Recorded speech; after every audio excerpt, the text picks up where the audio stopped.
சிறப்புகள் வாய்ந்த ஐயா அவர்களை அனைத்து அன்பர்கள் சார்பில் வணங்கி வாழ்க வளமுடன் என வாழ்த்தி வரவேற்று இல்லறத்தை சிதைக்கும் மனதின் வாத நோய் என்கின்ற தலைப்பிலே உரை நிகழ்த்தி நல்ல பல விளக்கங்களை வழங்குமாறு அன்போடு கேட்டுக்கொள்கிறோம். வாழ்க வளமுடன் ஐயா.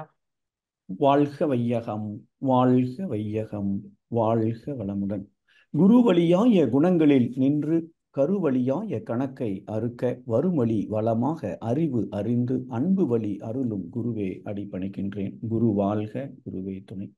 இணையத்தில் இணைந்துள்ள சகோதர சகோதரிகள் ஒவ்வொருவருக்கும் மற்றும் தொழில்நுட்பத்துறை நிர்வாகிகள் ஒருங்கிணைப்பாளர்கள் ஒவ்வொருவருக்கும் எனது பணிவான வணக்கங்கள்.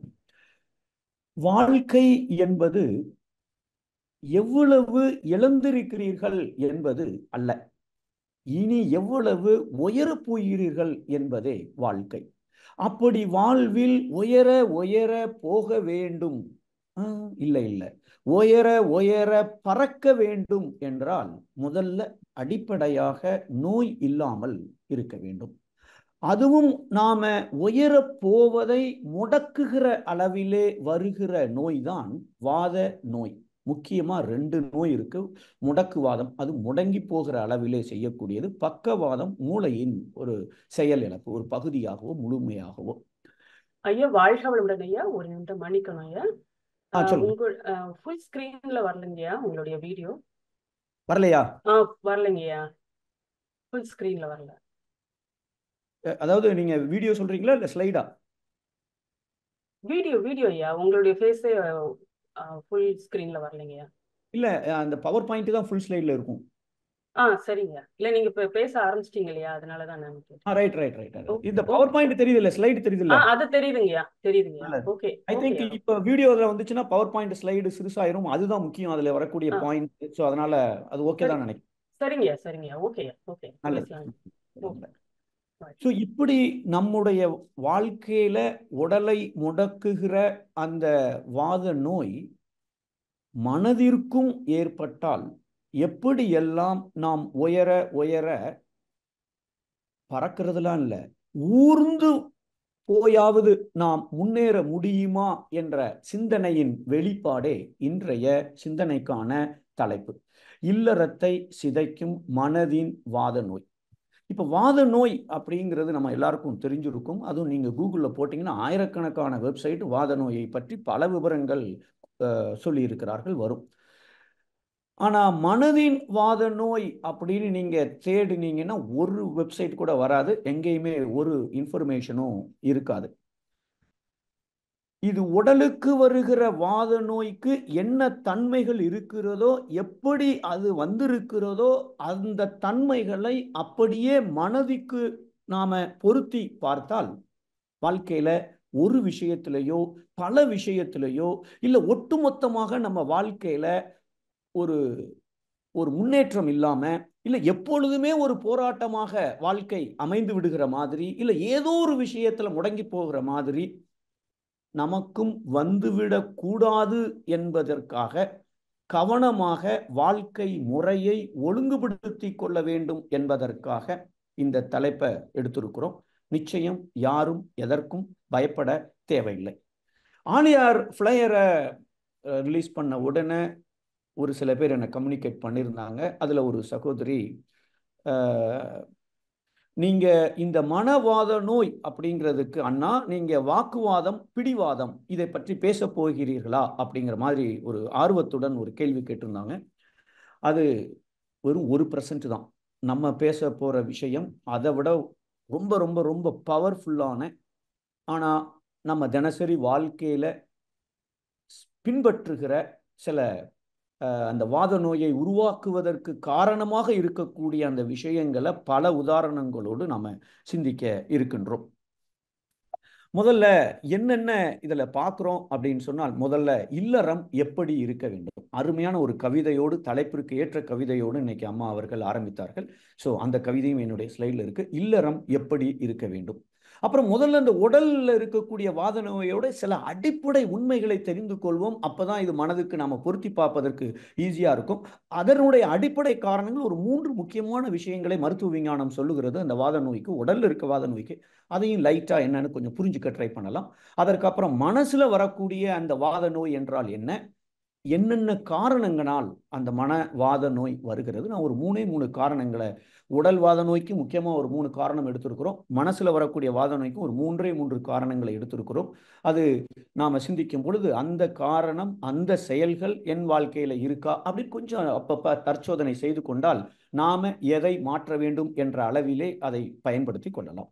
ஸோ நான் சொன்ன மாதிரி அது ஒரு 3 காரணங்கள் அல்லது 3 வாத நோய்கள், இல்ல காரணங்கள், நோய்கள் இல்ல காரணங்கள்.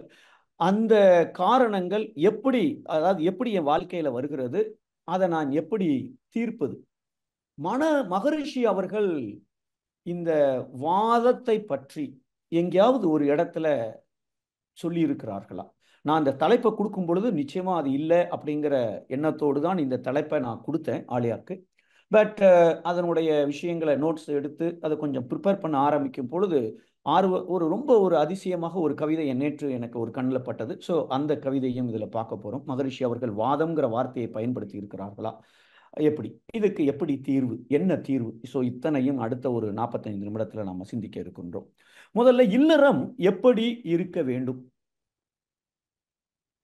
இப்போ இந்த கவிதையை நீங்க பார்த்தீங்கன்னா, பிறருக்கும் பிறருக்கும் பின்னும் துன்பம் விளைந்திடாத பெரு நோக்கில் துன்பத்தை போக்குவது அறம் ஆகும், அறிவின் உயர் நீதியாகும், அன்பு வழியாம் இந்த கடமையோடு உறவாடி பொருள் ஈட்டி பொருளை காத்து உற்றபடி பிறருக்கு இட்டு மகிழுகின்ற திறன் ஆற்றல் இல்லறமா அப்படின்னு இதுல கொடுத்திருக்கிறார்கள்.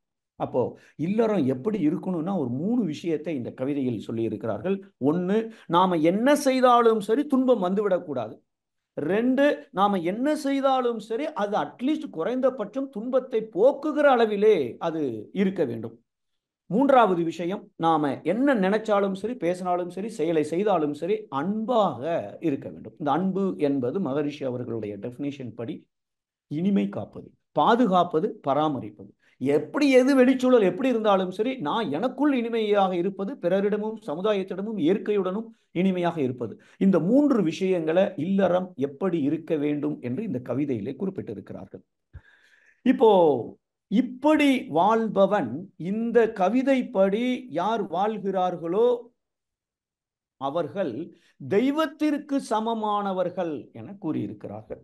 திருவள்ளுவர் 1330 குறள்ல 1200க்கு மேற்பட்ட குறள்கள்ல இல்லறத்தை தொடர்பு படுத்தி அவர்கள் அதை விளக்குகிறார்கள். அப்போ இல்லறத்துக்கு வள்ளுவரும் எவ்வளவு முக்கியத்துவம் கொடுத்திருக்கிறார்கள், மகரிஷி அவர்களும் எவ்வளவு முக்கியத்துவம் கொடுத்திருக்கிறார்கள். என்ன காரணம் என்பதை நம்ம ஒரு நிமிஷம் யோசிச்சு பார்க்கணும்.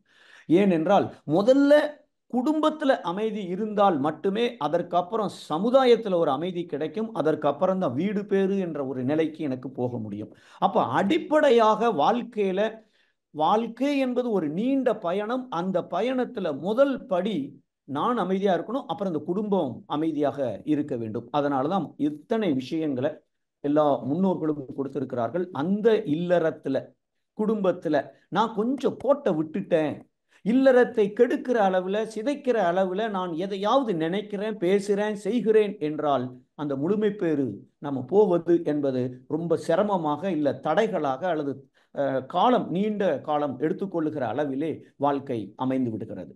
ஸோ அதற்கு காரணமாக இருக்கக்கூடிய விஷயங்கள் தான் இந்த வாத நோய் சம்பந்தப்பட்ட விஷயங்களை பார்க்க போறோம். இப்போ இந்த உடல் வாத நோய் அப்படின்னா என்ன காரணங்கள்? இந்த வாதம் என்றாலேயே வாதான் சொல்றோம், காற்றோட்டம் என்று மகரிஷி குறிப்பிடுகிறார்கள். காற்று அப்படின்னாலே அதற்கு ஒரு தன்மை இருக்கு. காற்று வேகமா அடிக்கிறது, மூவ் பண்றது. நம்ம உடல்ல காற்று எந்த அளவுக்கு சீராக இயங்கி கொண்டிருக்கிறதோ அந்த அளவுக்கு அசைவுகள், உடலுக்குள்ள கையை தூக்குறேன், விரலை மடிக்கிறேன், இல்லை நான் நடக்கிறேன், பேசுறேன், ஈவன் மனசுக்குள்ளேயும் இந்த காற்றோட்டம். ஒரு காற்று யாருக்கு அதிகமாக டாமினேஷனோட இருக்கோ அவர்களுடைய சிந்தனையும் ஃபாஸ்டா இருக்கும், பேச்சும் ஃபாஸ்டா இருக்கும், நடக்கிறதே வேகமா இருக்கிற மாதிரி இருக்கும். யாருக்கு அந்த வாத்தாங்கிறது காற்றோட்டம் ரொம்ப குறைவாக இருக்கிறதோ அவர்கள் நடக்கிறது இந்த வேகமாக நடக்கிறவங்களை கம்பேர் பண்ணிங்கன்னா ரொம்ப ஸ்லோவாக இருக்கும். சிந்தனையும் பேச்சும் எல்லாமே குறைவாக இருக்கும். அதே போல் உடலுக்குள்ளேயும் அசைகிற மூவ் ஆகிற அத்தனை விஷயங்களும் இரத்த ஓட்டமாக இருக்கட்டும், வெப்ப ஓட்டமாக இருக்கட்டும், இல்லை நிணநீர் ஓட்டமாக இருக்கட்டும், உள்ள செய்திகள் நரம்பு வழியாக ஒவ்வொரு செல்களுக்கும் ஒவ்வொரு உறுப்புகளுக்கும் போகுத அந்த செய்திகள் கொஞ்சம் ஸ்லோவாக போகும். வாதம் ஜாஸ்தியாக இருந்தால் ரொம்ப ஃபாஸ்ட்டாக போகும். ஒட்டு மொத்தத்தில் நம்ம உடலுக்குள்ள இருக்கிற அசைவுகள் அத்தனைக்கும் காரணமாக இருப்பது இந்த வாத்தா அப்படின்னு சொல்றோம். ஒன்று அசைவு, இன்னொன்று வேகம். ரொம்ப வேகமாக இருந்தால் ஒரு எஃபெக்ட், குறைவாக இருந்தால் ஒரு எஃபெக்ட், மீடியமாக அதாவது பேலன்ஸ்டா சமநிலையோடு இருந்தால் அது ஒரு எஃபெக்ட். அப்போ நம்ம உடலுக்குள்ள இருக்கிற அந்த வாத்தா, இந்த காற்றோட்டம் கொஞ்சம் மாறுபடுகிறது என்றால் உடல்ல பிரச்சனையை ஏற்படுத்துகிறது. அப்ப அசைவுக்கு காரணமாக இருக்கிற அந்த வாத்தா சீராக இல்லை என்றால் அசைவு என்பது இல்லை, வேகம் என்பது இல்லை. அப்போ இத ரெண்டு விஷயமாக, அப்போ அசைவு வேகம் இந்த ரெண்டும் வாத்தா தன்மை அதிகமாக இருக்குமே ஆனால் பொறுமை கூட அவருக்கு இருக்காது. எல்லாமே அவசரமா இருக்கும். இட்லி வேணும்னு கேட்டிருப்பாரு, அவங்க அதை எடுத்துட்டு வர்றதுக்குள்ள 10 தடவை என்னாச்சு அப்படின்னு கேட்பாரு. 10 செகண்ட் கேப்ல. எப்போ? இந்த வாத்தா என்பது உடல்ல ரொம்ப ஜாஸ்தியாக இருப்பதா. இது என்ன செய்யுது? அந்த தசைகளை, எலும்புகளை, நரம்புகளை வேகத்தை மாற்றி விடுகிறது. நரம்பு எவ்வளவு ஃபாஸ்டா அந்த செய்திகளை அனுப்ப வேண்டுமோ அதை செய்யாமல் இருக்கலாம். எலும்பு அதை சுற்றி இருக்கிற அந்த தசைகள் எந்த அளவுக்கு வேலை செய்யணுமோ அந்த தசைகள் சீராக வேலை செய்யாமல் முடங்கி போவது. இது 80 டிஃப்ரெண்ட் வெரைட்டி ஆஃப் வகைகளான வாத நோய் இருப்பதாக நம்ம மருத்துவம் சொல்லுகிறது. ரொம்ப முக்கியமான 2 வாத நோய் வந்து ஒன்று ஸ்ட்ரோக்குன்னு சொல்கிறோம், இன்னொன்று பேராலிசிஸ்ன்னு சொல்கிறோம். பக்கவாதம், அதாவது ஒரு கை வேலை செய்யாமல் இருக்கிறது, இல்லை 2 கை வேலை செய்யாமல் இருக்கிறது, இல்லை ஒரு பகுதி இடது பக்கம் பூரா வலது பக்கம் பூரா இப்படி ஏதாவது ஒரு சைடு அந்த மாதிரி வேலை செய்யாமல் இருப்பது. காரணம் மூளையில் இருக்கக்கூடிய அந்த நரம்புகள். நம்ம வந்து நிறைய நேரங்களில் நம்ம கொலோக்கியலாக சில வார்த்தைகளை பயன்படுத்துவோம். கால் இழுக்குது, கை இழுக்குது, கழுத்து இழுக்குது, நரம்பு இழுக்குது, இல்லை விரல் இழுக்குது. இது எல்லாம் இந்த நரம்போட விஷயங்கள். அப்போ அது என்ன செய்யுது? அந்த பேரலிசிஸ் அப்படின்னு சொல்லும்போது ஒரு சைடு வேலை செய்யாமல் இருக்கும். இந்த மூட்டு வலி என்பது அல்லது முடக்குவாதம் என்பது ஜாயிண்ட் வந்து வேலை செய்யாமல் இருக்குது. கால் முட்டி வேலை செய்யாமல் இருக்கிறது, அதாவது முடங்கி போவது. நார்மலாக முட்டி வலி நம்ம நடக்கும்போது வருது, அது அதற்கும் இதற்கும் சம்பந்தம் இல்லை. இது வந்து அடுத்த ஸ்லைடில் அதனுடைய காரணம் இருக்கிறது, பார்க்கலாம். இது விவேக எத்தனையோ 1000 வருடங்களுக்கு முன்னாடி ஒருத்தர் எழுதியிருக்கிறாரு. அரும்பு, அதை விட்டுரும், கடைசி 2 லைன் தான் நமக்கு முக்கியம். இரும்பு கோணிடில் யானையை வெல்லலாம். இந்த யானையை கட்டுப்படுத்துவதற்கு அங்குசம் அப்படின்னு ஒரு இரும்புனால் ஆன ஒரு தோட்டின்னு சொல்லுவாங்க, அதை பயன்படுத்தி யானையோடைய மூவ்மெண்ட்டை கண்ட்ரோல் பண்றதுக்கு பயன்படுத்துகிறார்கள். அந்த இரும்பை நாம கொஞ்சம் கோணல் மாணலா எப்படி வேணுமோ அப்படி வச்சுக்கிட்டா யானையை கூட கண்ட்ரோல் பண்ணலாம். ஆனா நரம்பு கோணிடில் நமக்குள்ள இயங்கி கொண்டிருக்கிற நரம்புகள் கொஞ்சம் கோண ஆரம்பிச்சிட்டு என்றால் நாம் அதற்கு என் செய்வோம் அப்படின்னு எத்தனையோ 1000 வருடங்களுக்கு முன்னாடி நம்முடைய முன்னோர்கள் அவ்வளவு தெளிவாக நம் உடல் விஷயத்தை தெரிந்து வைத்திருக்கிறார்கள். இன்னைக்கு வரைக்கும் அலோபதியில கேட்டீங்கன்னா இந்த பக்கவாதம், பேரலிசிஸ், முடக்குவாதத்துக்கு ஒரு பெர்மனன்ட் சொல்யூஷன் என்பது இன்னைக்கு இல்லை, வாழ்க்கை முழுவதும். அதுக்கு இன்னொரு காரணம், இந்த இப்ப தோல் இருக்கு, தோலோட எல்லாமே செல்களால் ஆனது. இந்த தோல்ல இருக்கிற செல்லோட ஆயுசு 20 நாள். 20 நாளைக்கு ஒருக்க வேற ஒரு செல்லு வருது. அப்போ தோல் பிரச்சனை இருந்தா கூட 3வது தலைமுறையா வரக்கூடிய செல்லு சரியாயிடுச்சுன்னா நமக்கு தோல் பிரச்சனை 20 நாளையும் குணமாக்கலாம். ஆனால் நரம்புல இருக்கக்கூடிய செல்களோட ஆயுசு சராசரியாக 100 வருடங்கள். அப்ப 25வது வருஷத்துலயோ 5வது வருஷத்துலயோ 90வது வயசுலயோ அந்த செல் டேமேஜ் ஆயிடுச்சுன்னு சொன்னால் அதோடு தான் வாழ்க்கையை ஓட்ட வேண்டும். அப்படின்னா அப்ப அதுக்கு பெர்மனன்ட் சொல்யூஷன் இல்லை அப்படிங்கிறது அவங்க சொல்ற அந்த காரணம். அப்ப நரம்பு எவ்வளவு முக்கியம். இதற்காகவே மகரிஷி அவர்கள் நரம்பு ஊக்க பயிற்சி, அக்குப்ரெஷர் பயிற்சி, பல பயிற்சிகளை நமக்கு அது காரணம் தெரியாது, ஆனா மகரிஷி அவர்கள் அது அற்புதமாக அதை கொடுத்திருக்கிறார்கள். இப்போ இந்த வாத நோய் அடிப்படையாக என்ன காரணங்களினால் வருகிறது? 3 விஷயம். 1, நரம்புகள் பாதிப்படைவது, நரம்புகள் கோணி போவது. இப்போ சில நேரம் இப்போ அந்த வாய் கூட சில நேரம் சில பேருக்கு அது முக வாதம் அப்படின்னு சொல்றாங்க. துயில் வாதம்லாம் ஒன்று இருக்கு. துயில் வாதம்னா தூங்கிட்டு இருப்பாங்க, தூங்கி எப்போ முழிப்பு வருதோ கை காலை அசைக்கவே முடியாது. அதுக்கு பேர் துயில் வாதம்னு சொல்றாங்க, ஸ்லீப் பேராலிசிஸ்னு சொல்றாங்க. இது 80 வகையான இருக்கு. ஸோ மெயின் காரணம் நரம்பு பாதிப்பு. அது முக்கியமாக மூளையில் இருக்கக்கூடிய நரம்புகள் பாதித்தது என்றால் ஒட்டு மொத்தமாக வாழ்க்கையை முடக்கி விடுகிற அளவுக்கு அது வந்து நம்மை விடுகிறது. இரண்டாவது விஷயம், இந்த காற்றோட்டம் சரியா இல்லை இல்ல அதிகமா போகுது அப்படின்னு சொன்னால் வாத நீர் என்று ஒரு நம்ம நம்ம தமிழ் மருத்துவத்துல அதை சொல்றாங்க, ஆயுர்வேதத்திலையும் சொல்றாங்க. இந்த வாத நீர் என்ன அதாவது வாத நீர்னா நம்ம இந்த கடையில பெப்சி கோகோ கோலாலாம் வாங்கினா அந்த பாட்டில் தெரியும் நமக்கு, அந்த நீருக்குள்ள காற்று இருக்கிறது இல்லையா, ஏரேட்டட் வாட்டர் அப்படின்னு சொல்றோம். அதே போல இந்த வாத நீர் என்பது நம்ம உடலுக்குள்ள இருக்கு. அது தேங்கி போகிறது. எங்க தேங்கி போகுது? ஜாயிண்ட்ல, ஒவ்வொரு இணைப்பு தசைகளிலையும் அங்கே தேங்கி வீக்கம் ஏற்பட்டு ஒட்டு மொத்தமா அது கொஞ்சம் கொஞ்சமா அந்த வாத நீர் எலும்பு அரிக்க ஆரம்பிக்குது, தசையை அரிக்க ஆரம்பிக்குது.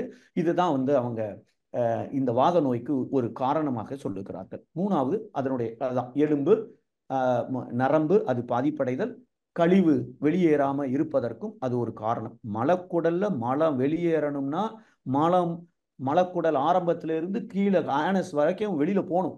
இந்த மூமெண்ட்டுக்கு காரணமாக இருப்பது காற்று, அந்த வாதம். இப்ப இந்த வாதம் சரியில்லைன்னா இந்த மலச்சிக்கல் என்பது ஆட்டோமேட்டிக்கா அவருக்கு டிஃபால்ட்டா அங்க ஒரு பிரச்சனைகள் வர ஆரம்பிச்சிடும். ஸோ அப்போ உடல் வாத நோய்க்கு அடிப்படையாக இந்த 3 காரணங்கள். இந்த 3 காரணங்களும் இல்லாத அளவுக்கு நாம வாழ்க்கை முறையை எப்படி மாற்றிக்கொள்ள வேண்டுமோ, மகரிஷி கொடுத்திருக்கிற நரம்பு, தசை, நார், மூச்சு பயிற்சி ரொம்ப ரொம்ப ரொம்ப அவசியம். இந்த காற்றோட்டத்தை சரியாக சீராக வைத்துக் கொள்வதற்கு அக்குப்ரெஷர் எக்ஸசைஸ் ரொம்ப சிம்பிளா அங்கங்க ஒரு 1/2 நிமிஷம் வைக்கிறாங்கன்னு சொல்றோம். ஆனால் உண்மையிலேயே அந்த நாடி நரம்புகள்ல 12 மெரிடியனை அதுவும் நாம பயன்படுத்தாத சில பாயிண்ட மகரிஷி அவர்கள் நமக்காக இந்த வாழ்க்கை சூழலுக்கு பொருத்தமா இருக்கிற அளவில் அதை கொடுத்திருக்கிறார்கள். அதெல்லாம் அலட்சியம் செய்யாம நாம தினசரி செய்ய வேண்டும். ஓகே, இப்போ இந்த மனவாத நோய், இப்போ இந்த உடல் வாத நோயை பத்தி நாம என்ன அப்படிங்கிறத கொஞ்சம் பார்த்துட்டோம். இப்போ மனசுல வரக்கூடிய அந்த வாத நோய் அப்படின்னா என்ன? உடல்ல இருக்கிற வாத நோயை அலோபதி குணமாக்க முடியாது என்று சொல்லுகிறார்கள். மனசுல இருக்கிற வாத நோயை 100% குணமாக்கி விட முடியும். 10 வருஷம்லாம் தேவையில்லை. மனவளக்குழுக்களை வந்துட்டு அந்த அடிப்படை காரணங்களை தெரிந்து கொண்டு, இதுதான் காரணம், எனக்கு இதை நான் எப்படி மாற்றிக்கொள்வது என்பதற்கான அத்தனை பயிற்சிகளும் மகரிஷி அவர்கள் நமக்காக கொடுத்திருக்கிறார்கள். அதை நாம கொஞ்சம் புரிந்து கொண்டு அதை செயல்படுத்த ஆரம்பிச்சிட்டோம்னா வருஷம் கூட தேவைப்படாது. சில மாதங்களிலேயே நாம வந்து இந்த மனவாத நோயை 100% குணமாக்கிடலாம். எகைன் இந்த மனவாத நோய்ங்கிறது ஒரு டிசீஸா எங்கேயும் இல்லை. நம்ம ஒரு ஒரு கற்பனையில இந்த இந்த வார்த்தையை நாம சொல்லுகிறோம். அப்போ நம்ம ஏற்கனவே உடல்வாத நோயில ஸ்ட்ரோக் அப்படின்னு நம்ம பார்த்துருக்கோம். அதாவது பக்கவாதம், ஒரு சைடு பூரா இயங்காம இருக்கிறது, மூளையோட நரம்பு பகுதி பாதிக்கப்படுவது. அப்போ மனவாத நோய் எனக்கு ஒருத்தருக்கு இருக்கா இல்லையா அப்படின்னு சொன்னால், அவர் எந்த முயற்சி எந்த செயலுக்காக ஒரு சினிமா பார்க்கணும்னு நினைச்சா கூட அவருக்கு ஒரு தோல்வி கிடைக்கும். வாழ்க்கையில ஒரு நல்ல வேலை வேணும்னு நினைச்சு முயற்சி பண்ணாலும் கிடைக்கும். கணவன் மனைவி உறவு, ஒட்டு மொத்தமாக வாழ்க்கையில எந்த முயற்சி எடுத்தாலும் ஒரு தேக்கம் இருக்கிறது என்றால் வாழ்க்கையில போராட்டம் இருக்கணும். ஆனா வாழ்க்கையே போராட்டமாக ஆகும் பொழுது அங்க ஒட்டுமொத்த ஒரு முடக்கம் ஏற்பட்டு விடுகிறது, அங்க ஒரு பிரச்சனை வருகிறது. இதை நம்ம ஸ்ட்ரோக், அதுக்கு ஈக்குவலண்டா மனசு லெவல்ல நாம எங்கேயோ தகராறு பண்றோம். அதனால வாழ்க்கையில் எனக்கு இப்படிப்பட்ட ஒரு பிரச்சனை இருக்கிறது, தடை இருக்கிறது அப்படிங்கிறதை நாம் உணர்ந்து கொண்டு மனசுல என்ன கோளாறு என்பதை கண்டுபிடித்து அதற்கு 3 கோளாறுன்னு பார்க்க போறோம். அதை நம்ம கொஞ்சம் சரி செய்துட்டோம்னு சொன்னால் 6 மாசத்துல, 1 மாசத்துல, 1 வருஷத்துல ஷுவரா இதுல இருந்து வெளியில வந்துடலாம். இரண்டாவது ரிமோட்டாய்டு ஆர்த்ரைட்டிஸ்னு சொல்றாங்க, முடக்குவாதம். ஒரு பகுதி கால் முட்டி மட்டும் எனக்கு வேலை செய்யாது, ஷோல்டர் வேலை செய்யாது, கை முட்டி வேலை செய்யாது, இல்ல கை அசைக்க முடியாது. எத்தனை ஜாயிண்ட் இருக்கோ ஏதாவது ஒரு ஜாயிண்ட் மாட்டிக்கிறது நம்ம உடல்ல சொல்லக்கூடிய ஒரு விஷயம். இப்போ வாழ்க்கையில பொருத்தி பார்த்தா ஒட்டுமொத்த வாழ்க்கையில அவருக்கு பிரச்சனை இல்லை, பணம்லாம் ஓஹோன்னு இருக்கும், ஆனா கணவன் மனைவி உறவு ஆத்மார்த்தமாக இருக்காது. இல்ல இளமையில இருந்தே அவருக்கு ஒரு தீராத ஒரு நோய் வந்து ஒருத்தருக்கு வந்திருக்கலாம். வாழ்க்கையில ஏதோ ஒரு விஷயத்துல முடங்கி போவது, இது 2வது டைப். வாழ்க்கை முழுவதும் அவருக்கு பண கஷ்டம்ங்கிறது இருந்துகிட்டே இருக்கும். நல்ல சம்பளம் வரும், ஆனா எங்க போகுதுன்னே தெரியாது, செலவாகிக்கிட்டே இருக்கும். தண்ணி மாதிரி. இல்ல இல்லறத்துல இருக்கக்கூடிய அந்த உறவா இருக்கட்டும், இல்ல குழந்தைகள்னால வரக்கூடிய பிரச்சனையா இருக்கட்டும், இல்ல ஒருத்தருக்கு அடிக்கடி விபத்து நடக்குன்னா அவருக்கு அதன் மூலமாக ஒரு ப்ராப்ளம் எப்பொழுதும் இருந்து கொண்டே இருக்கிறது என்றால் அந்த வாதத்துக்கு நான் என்ன தப்பு செய்கிறேன் என்பதை கண்டுபிடித்து நாம அதை கொஞ்சம் சரி செய்யறதுக்கு முயற்சி பண்ணணும். ஸோ இந்த 2 வாதங்கள் இதே அளவு மனசுல இருக்கு என்றால் எப்படி நமக்கு வருது அப்படிங்கிறத, என்ன மாதிரியான விளைவுகளை அது ஏற்படுத்துகிறது என்பதை நம்ம கொஞ்சம் பொருத்தி பார்க்கிறோம், யோசிச்சு பார்க்கிறோம். ஓகே. இப்ப இந்த மனவாத நோய் எதனால் வருகிறது? இது என்ன காரணத்தினால் நமக்கு இந்த வாத நோய் மனசு இந்த வாழ்க்கையில ஒரு பகுதியில முடக்கம் இல்ல ஒட்டுமொத்த வாழ்க்கையுமே ஒரு போராட்டமாக இருக்கிறது? என்ன காரணம்? கணவன் மனைவி இன்னைக்கு நிறைய பேர் மேட்சா ட்ரெஸ் எல்லாம் போட்டு வருவாங்க, ஆனா ஆத்மார்த்தமான அன்பு இருக்கா என்றால் வெளி உலகத்திற்கு நடிக்கிறார்கள். அந்த மாதிரியான கணவன் மனைவி உறவை பார்க்கிறோம். 50 வயசுல டைவர்ஸுக்கு போறதை பார்க்கிறோம். அப்போ வாழ்க்கையில ஒரு சில விஷயங்கள்ல போராடி கொண்டிருக்கிறத நம்ம பார்க்கிறோம். உண்மையிலேயே நாமெல்லாம் தமிழ்ல தமிழ் நாட்டில் தமிழை தாய்மொழியாக கொண்ட பிறந்ததுக்கு 1 கோடிலாம் இல்லை, 10 லட்சம் கோடி கொடுத்தாலும் உண்மையிலே அப்படிப்பட்ட ஒரு அதிர்ஷ்டம், அப்படிப்பட்ட ஒரு பாக்கியம் உண்மையிலே மற்றவங்களுக்கு இல்லைன்னு சொல்லலாம். அந்த அளவுக்கு தமிழ் மொழி ரொம்ப ரொம்ப ரொம்ப சிறந்ததுங்கிறது சில வார்த்தைகளை நாம கொஞ்சம் அர்த்தத்தை உணர்ந்து பார்க்கும் பொழுது புல்லரிக்கிறது. இப்போ வாத நோய் அப்படின்னு சொல்லியிருக்கிறார்கள். இந்த வாதத்துக்கு அர்த்தத்தை நம்ம பார்த்துட்டோம். ஆனால் இப்ப நம்ம பார்க்க போற வாத நோய் இல்லறத்துல பயன்படுத்துகிற அந்த வாதத்திற்கு காரணமாக இருக்கக்கூடிய செயல்கள் 3 விஷயம் அப்படின்னு நம்ம பார்த்துருக்கோம். பாருங்க, வாக்குவாதம் அப்படின்னா என்ன அர்த்தம்? நாம யார்கிட்ட ஆர்கியூ பண்ணாலும் சரி அது ஒரு சைடா இழுக்குதுன்னு அர்த்தம். நானும் ஒய்ஃபும் ஆர்கியூ பண்ணிட்டு இருக்கோம், ஏதோ ஒரு விஷயத்துக்கு ஆர்கியூ பண்ணிட்டு இருக்கோம் அப்படின்னு சொன்னால் யாரோ ஒருத்தர் அவர் பக்கம் இன்னொருவரை இழுப்பதற்கு முயற்சி செய்து கொண்டிருக்கிறார். அதுதான் நடந்துட்டு இருக்கு அந்த வாக்குவாதத்துல. தமிழ் ஆட்கள் என்ன யோசனை பண்ணியிருக்காங்க? ஒருத்தர் வாக்கு எப்ப ஆர்கியூமெண்ட் பண்றாரோ அது வாதத்திற்கு சமமான விளைவை தீமையை ஏற்படுத்தக்கூடியதுன்னு தெரிந்து ஆர்கியூமெண்ட் ஆங்கிலத்துல வச்சிருக்கிறாங்க, தமிழ்ல வாக்குவாதம், பிடிவாதம். நான் சொல்றதுதான் கரெக்ட்னு ஒத்த காலில் நிக்கிறேன் என்றால் கண்டிப்பாக வாதம் வந்தால் என்ன விளைவு ஏற்படுமோ அது என் வாழ்க்கையில் இந்த வாக்குவாதத்தினாலும் பிடிவாதத்தினாலும் ஏற்படும் என்ற அர்த்தத்துல அடமண்ட் அப்படிங்கிற அந்த பிடிவாதத்துக்கு அந்த வாதம்ங்கிற வார்த்தையை அதை சேர்த்திருக்கிறார்கள். மகரிஷி அவர்களும் இந்த வாதம்ங்கிற வார்த்தையை ஒரு இடத்துல ஒட்டுமொத்த ஞான களஞ்சியத்தையும் புரட்டி பார்த்ததில் ஒரு இடத்துல பயன்படுத்தி இருக்கிறார்கள். அது என்னங்கிற அந்த கவிதையை கடைசியா நம்ம பார்க்க போறோம். இப்போ நம்ம பிடிவாதம் வாக்குவாதம் மாதிரி நான் எடுத்துக்கிறது ஒரு 3 முக்கியமான விஷயங்கள். அதுவும் இந்த எண்ணம் வரும் பொழுது தமிழை நினைச்சு என்னால அடுத்த திங்கிங்கே போக முடியாத அளவுக்கு ஒரு 3 வார்த்தைகள். தீவிரவாதம், இங்கிலீஷ்ல எக்ஸ்ட்ரீமிசம் அப்படின்னு சொல்லியிருக்கிறாங்க. இதை நம்ம இப்போ நம்ம நிறைய பார்க்குறோம், செய்தித்தாளில் பார்க்குறோம், டிவியில் பார்க்குறோம். தீவிரவாதிகள் அப்படின்னு சொல்கிறோம். இவங்க என்ன செய்கிறாங்க? இவங்களுக்குன்னு ஒரு கொள்கை இருக்கு, அதுல தீவிரமாக இருப்பார்கள்.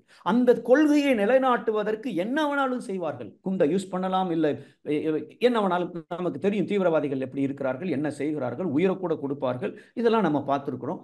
ஆனா தமிழுக்கு அதுக்கு உண்டான வார்த்தையை பாருங்க. வாதம் என்ற வார்த்தையை எக்ஸ்ட்ரீமிசத்துக்கு தீவிரவாதம் என்று கொடுத்திருக்கிறார்கள்.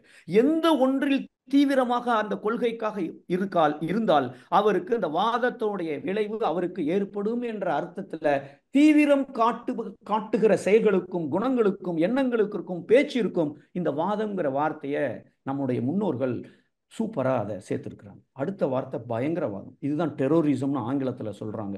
பயங்கரவாதம். இந்த தீவிரவாதத்துக்கும் பயங்கரவாதத்தையும் நம்ம மிக்சடா நிறைய யூஸ் பண்றோம். ஆனா டிக்ஷனரியில தமிழ் அகராதியில அதுக்கு ஒரு சின்ன வித்தியாசத்தை கொடுத்திருக்கிறார்கள். தீவிரவாதத்தை பின்பற்றுபவர்களுக்கு ஒரு தீவிரமான கொள்கை இருக்கும், அதுல தீவிரம் காட்டுவார்கள், கொள்கை இருக்கும். இந்த பயங்கரவாதத்தை பின்பற்றுகிறவர்களுக்கு கொள்கையெல்லாம் இருக்காது. ஆனா யாரோ ஒருத்தர் பயங்காட்டுறதுக்கு ஜெனரல் பப்ளிக்க ஒட்டு மொத்தமா அவ்வளவு பேரும் இறக்குற மாதிரி ஏதோ ஒரு எண்ணத்தை ஒண்ணு அதை செய்கிறார்கள். அப்போ அவர்களுக்கும் மக்களுக்கும் சம்பந்தமே இல்லை. ஆனால் யாரோ ஒருத்தருக்கு பயங்காட்டுவதற்கோ இல்லை ஏதோ ஒண்ணு செய்வதற்காகவோ அது ஒரு நோக்கமா கூட இருக்கலாம். ஆனால் சம்பந்தம் இல்லாத மூன்றாம் நபர்களை, மூன்றாம் இடங்களை அவங்க அடிச்சு நொறுக்கிறது, இல்ல ஸ்பாயில் பண்றது, கொல்றது, இதுதான் பயங்கரவாதிகள். இந்த ரெண்டுக்கும் இந்த ஒரு வித்தியாசம் இருக்கு. 3வது செப்பரேட்டிசம் சொல்றாங்க, பிரிவினைவாதம். அங்கேயும் நம்ம தமிழ் ஆட்கள் பாருங்க, பயங்கரவாதத்திலையும் வாதம்ங்கிற ஒரு வார்த்தையை சேர்த்திருக்கிறாங்க, பிரிவினைவாதத்துல வாதம்ங்கிற ஒரு வார்த்தையை சேர்த்திருக்கிறாங்க. ரொம்ப சிம்பிளான விஷயம். பிரிவினைவாதம் என்பது 2 நாடுகளுக்கு இடையில சண்டையை மூட்டி விடுறது, 2 மதங்களுக்கு இடையே சண்டையை மூட்டி விடுவது. அது அப்படியே இல்லறத்துக்கு கொண்டு வந்த கணவன் மனைவிக்கு இடையில சண்டையை மூட்டி விடுகிற மாதிரி மாமனார் மாமியார் கொழுந்தனார் யாராவனாலும் இருக்கலாம், இல்ல கணவன் மனைவி 2 பேரும் சேர்ந்து இன்னொருத்தரை பிரிச்சு விடலாம். ஆக இந்த பிரிவினை என்பதும் வாத நோயை உருவாக்குகிற அளவிலே இல்லறத்திலே சிதைக்கும் அப்படிங்கிற அர்த்தத்துல அவர்கள் இந்த வாதையை அந்த வாதம்ங்கிற வார்த்தையை அப்படி பயன்படுத்தி இருக்கிறார்கள் அப்படின்னு பார்க்கிறோம். சரி, இது பிரிவினைவாதம். தீவிரவாதத்துக்கும் இந்த பிரிவினைவாதத்துக்கும் என்ன வித்தியாசங்கிறத நம்ம டிக்ஷனரியிலேருந்து நான் அப்படியே காப்பி பண்ணி போட்டிருக்கேன். தீவிரவாதத்துக்கு ஒரு கொள்கை உண்டு, இதுக்கு கொள்கை இல்லை. இந்த தீவிரவாதம், பயங்கரவாதம், பிரிவினைவாதம் இந்த வார்த்தையை நாம் அடிக்கடி கேட்கக்கூடாது. ஸோ அதனால இப்போ இருந்து கடைசி வரைக்கும் இந்த வார்த்தையை நான் ரொம்ப ரொம்ப ரொம்ப ரொம்ப குறைவாகத்தான் பயன்படுத்தலான் இருக்கேன். அதற்கு பதிலாக தீவிரவாதம் என்றால் டிவி அப்படின்னு சொல்ல போறேன். தீவிரங்கிறதுக்கு அப்படியே தமிழை இங்கிலீஷ்ல எழுதுனா தீவிர THEE, வாதம் VATH. ஸோ டிவி அப்படின்னா தீவிரவாதம்னு அர்த்தம். பயங்கரவாதத்துக்கு PAYA பயங்கரவாதம் PVன்னு சொல்ல போறேன். பிரிவினைவாதத்தை பிரிவினைவாதம்னு சொல்ல போறேன். ஸோ இதை நம்ம அடுத்தாப்புல நான் டிவின்னு சொன்னா அதுக்கு அர்த்தம் தீவிரவாதம்னு அர்த்தம். ஸோ இது அந்த அளவுக்கு நம்ம மனசுல போட வேண்டாம். ஆனால் மனசுக்குள்ள நான் தீவிரம் காட்டுகிறேன் என்றால், கண்டிப்பாக அதை மாற்றவில்லை என்றால் அந்த வாதத்துக்கு என்ன விளைவு இருக்கிறதோ அது வாழ்க்கையில் ஏற்படுகிற ஒரு பொருள் அதற்கு இருப்பதினால் இந்த வார்த்தையை அதில் பயன்படுத்தி இருக்கிறார்கள் என்பது என்னுடைய கருத்து. இப்ப நம்ம வீட்டில் இந்த தீவிரவாதத்தை வீட்டில் பயன்படுத்துறோம். இப்பா தீவிரவாதிகள் என்னெல்லாம் அட்டூழியம் பண்றோம், டிவி நியூஸ்ல பார்க்குறோம், ஏசுறோம், திட்டுறோம். இப்படிலாம் இருந்தா என்ன அர்த்தம்? போலீஸ் என்ன செய்யறாங்க, கவர்மெண்ட் என்ன செய்யறாங்க, இதெல்லாம் பார்க்குறோம். வீட்டுக்குள்ள நான் ஒரு டிவியாக இருக்கிறேனா? அதே மாதிரியான செயல்களை அதே மாதிரி இல்லை.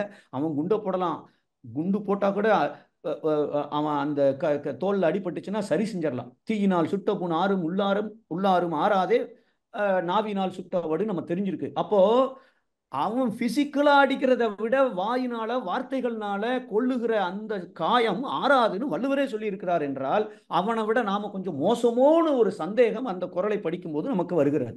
உதாரணம், வீட்டில் ATMல வீட்டம்மா எடுத்துட்டு வந்திருக்காங்க. 5000 ரூபா எடுக்க சொல்லியிருக்கோம். 5000 ரூபா எடுத்துட்டு வந்துட்டாங்க. வீட்டுக்கு வந்து பார்த்தா பேக்ல பணத்தை காணல. எங்க வச்சாங்க, எப்படி போச்சுன்னே தெரியல. அங்க ஒரு பெரிய சண்டை நடக்குது என்றால் அவர் டிவியை செயல்படுத்தி கொண்டிருக்கிறார். என்ன காரணம்? தீவிரமாக அவரு பணம் என்பதன் மீது அவருக்கு அளவு கடந்த தீவிரமான ஒரு பற்று இருப்பதினால் அங்கே தீவிரமாக அந்த அம்மாட்ட சண்டை போடுகிறார். அப்போ அவனுக்கும் நம்ம பண்ற செயலுக்கும் ஒரு வித்தியாசமும் இல்லை. இன்ஃபேக்ட் ஒர்ஸ்ட் திருவள்ளுவர்கிட்ட கேட்ட அவர் அப்படி சொல்றாரு.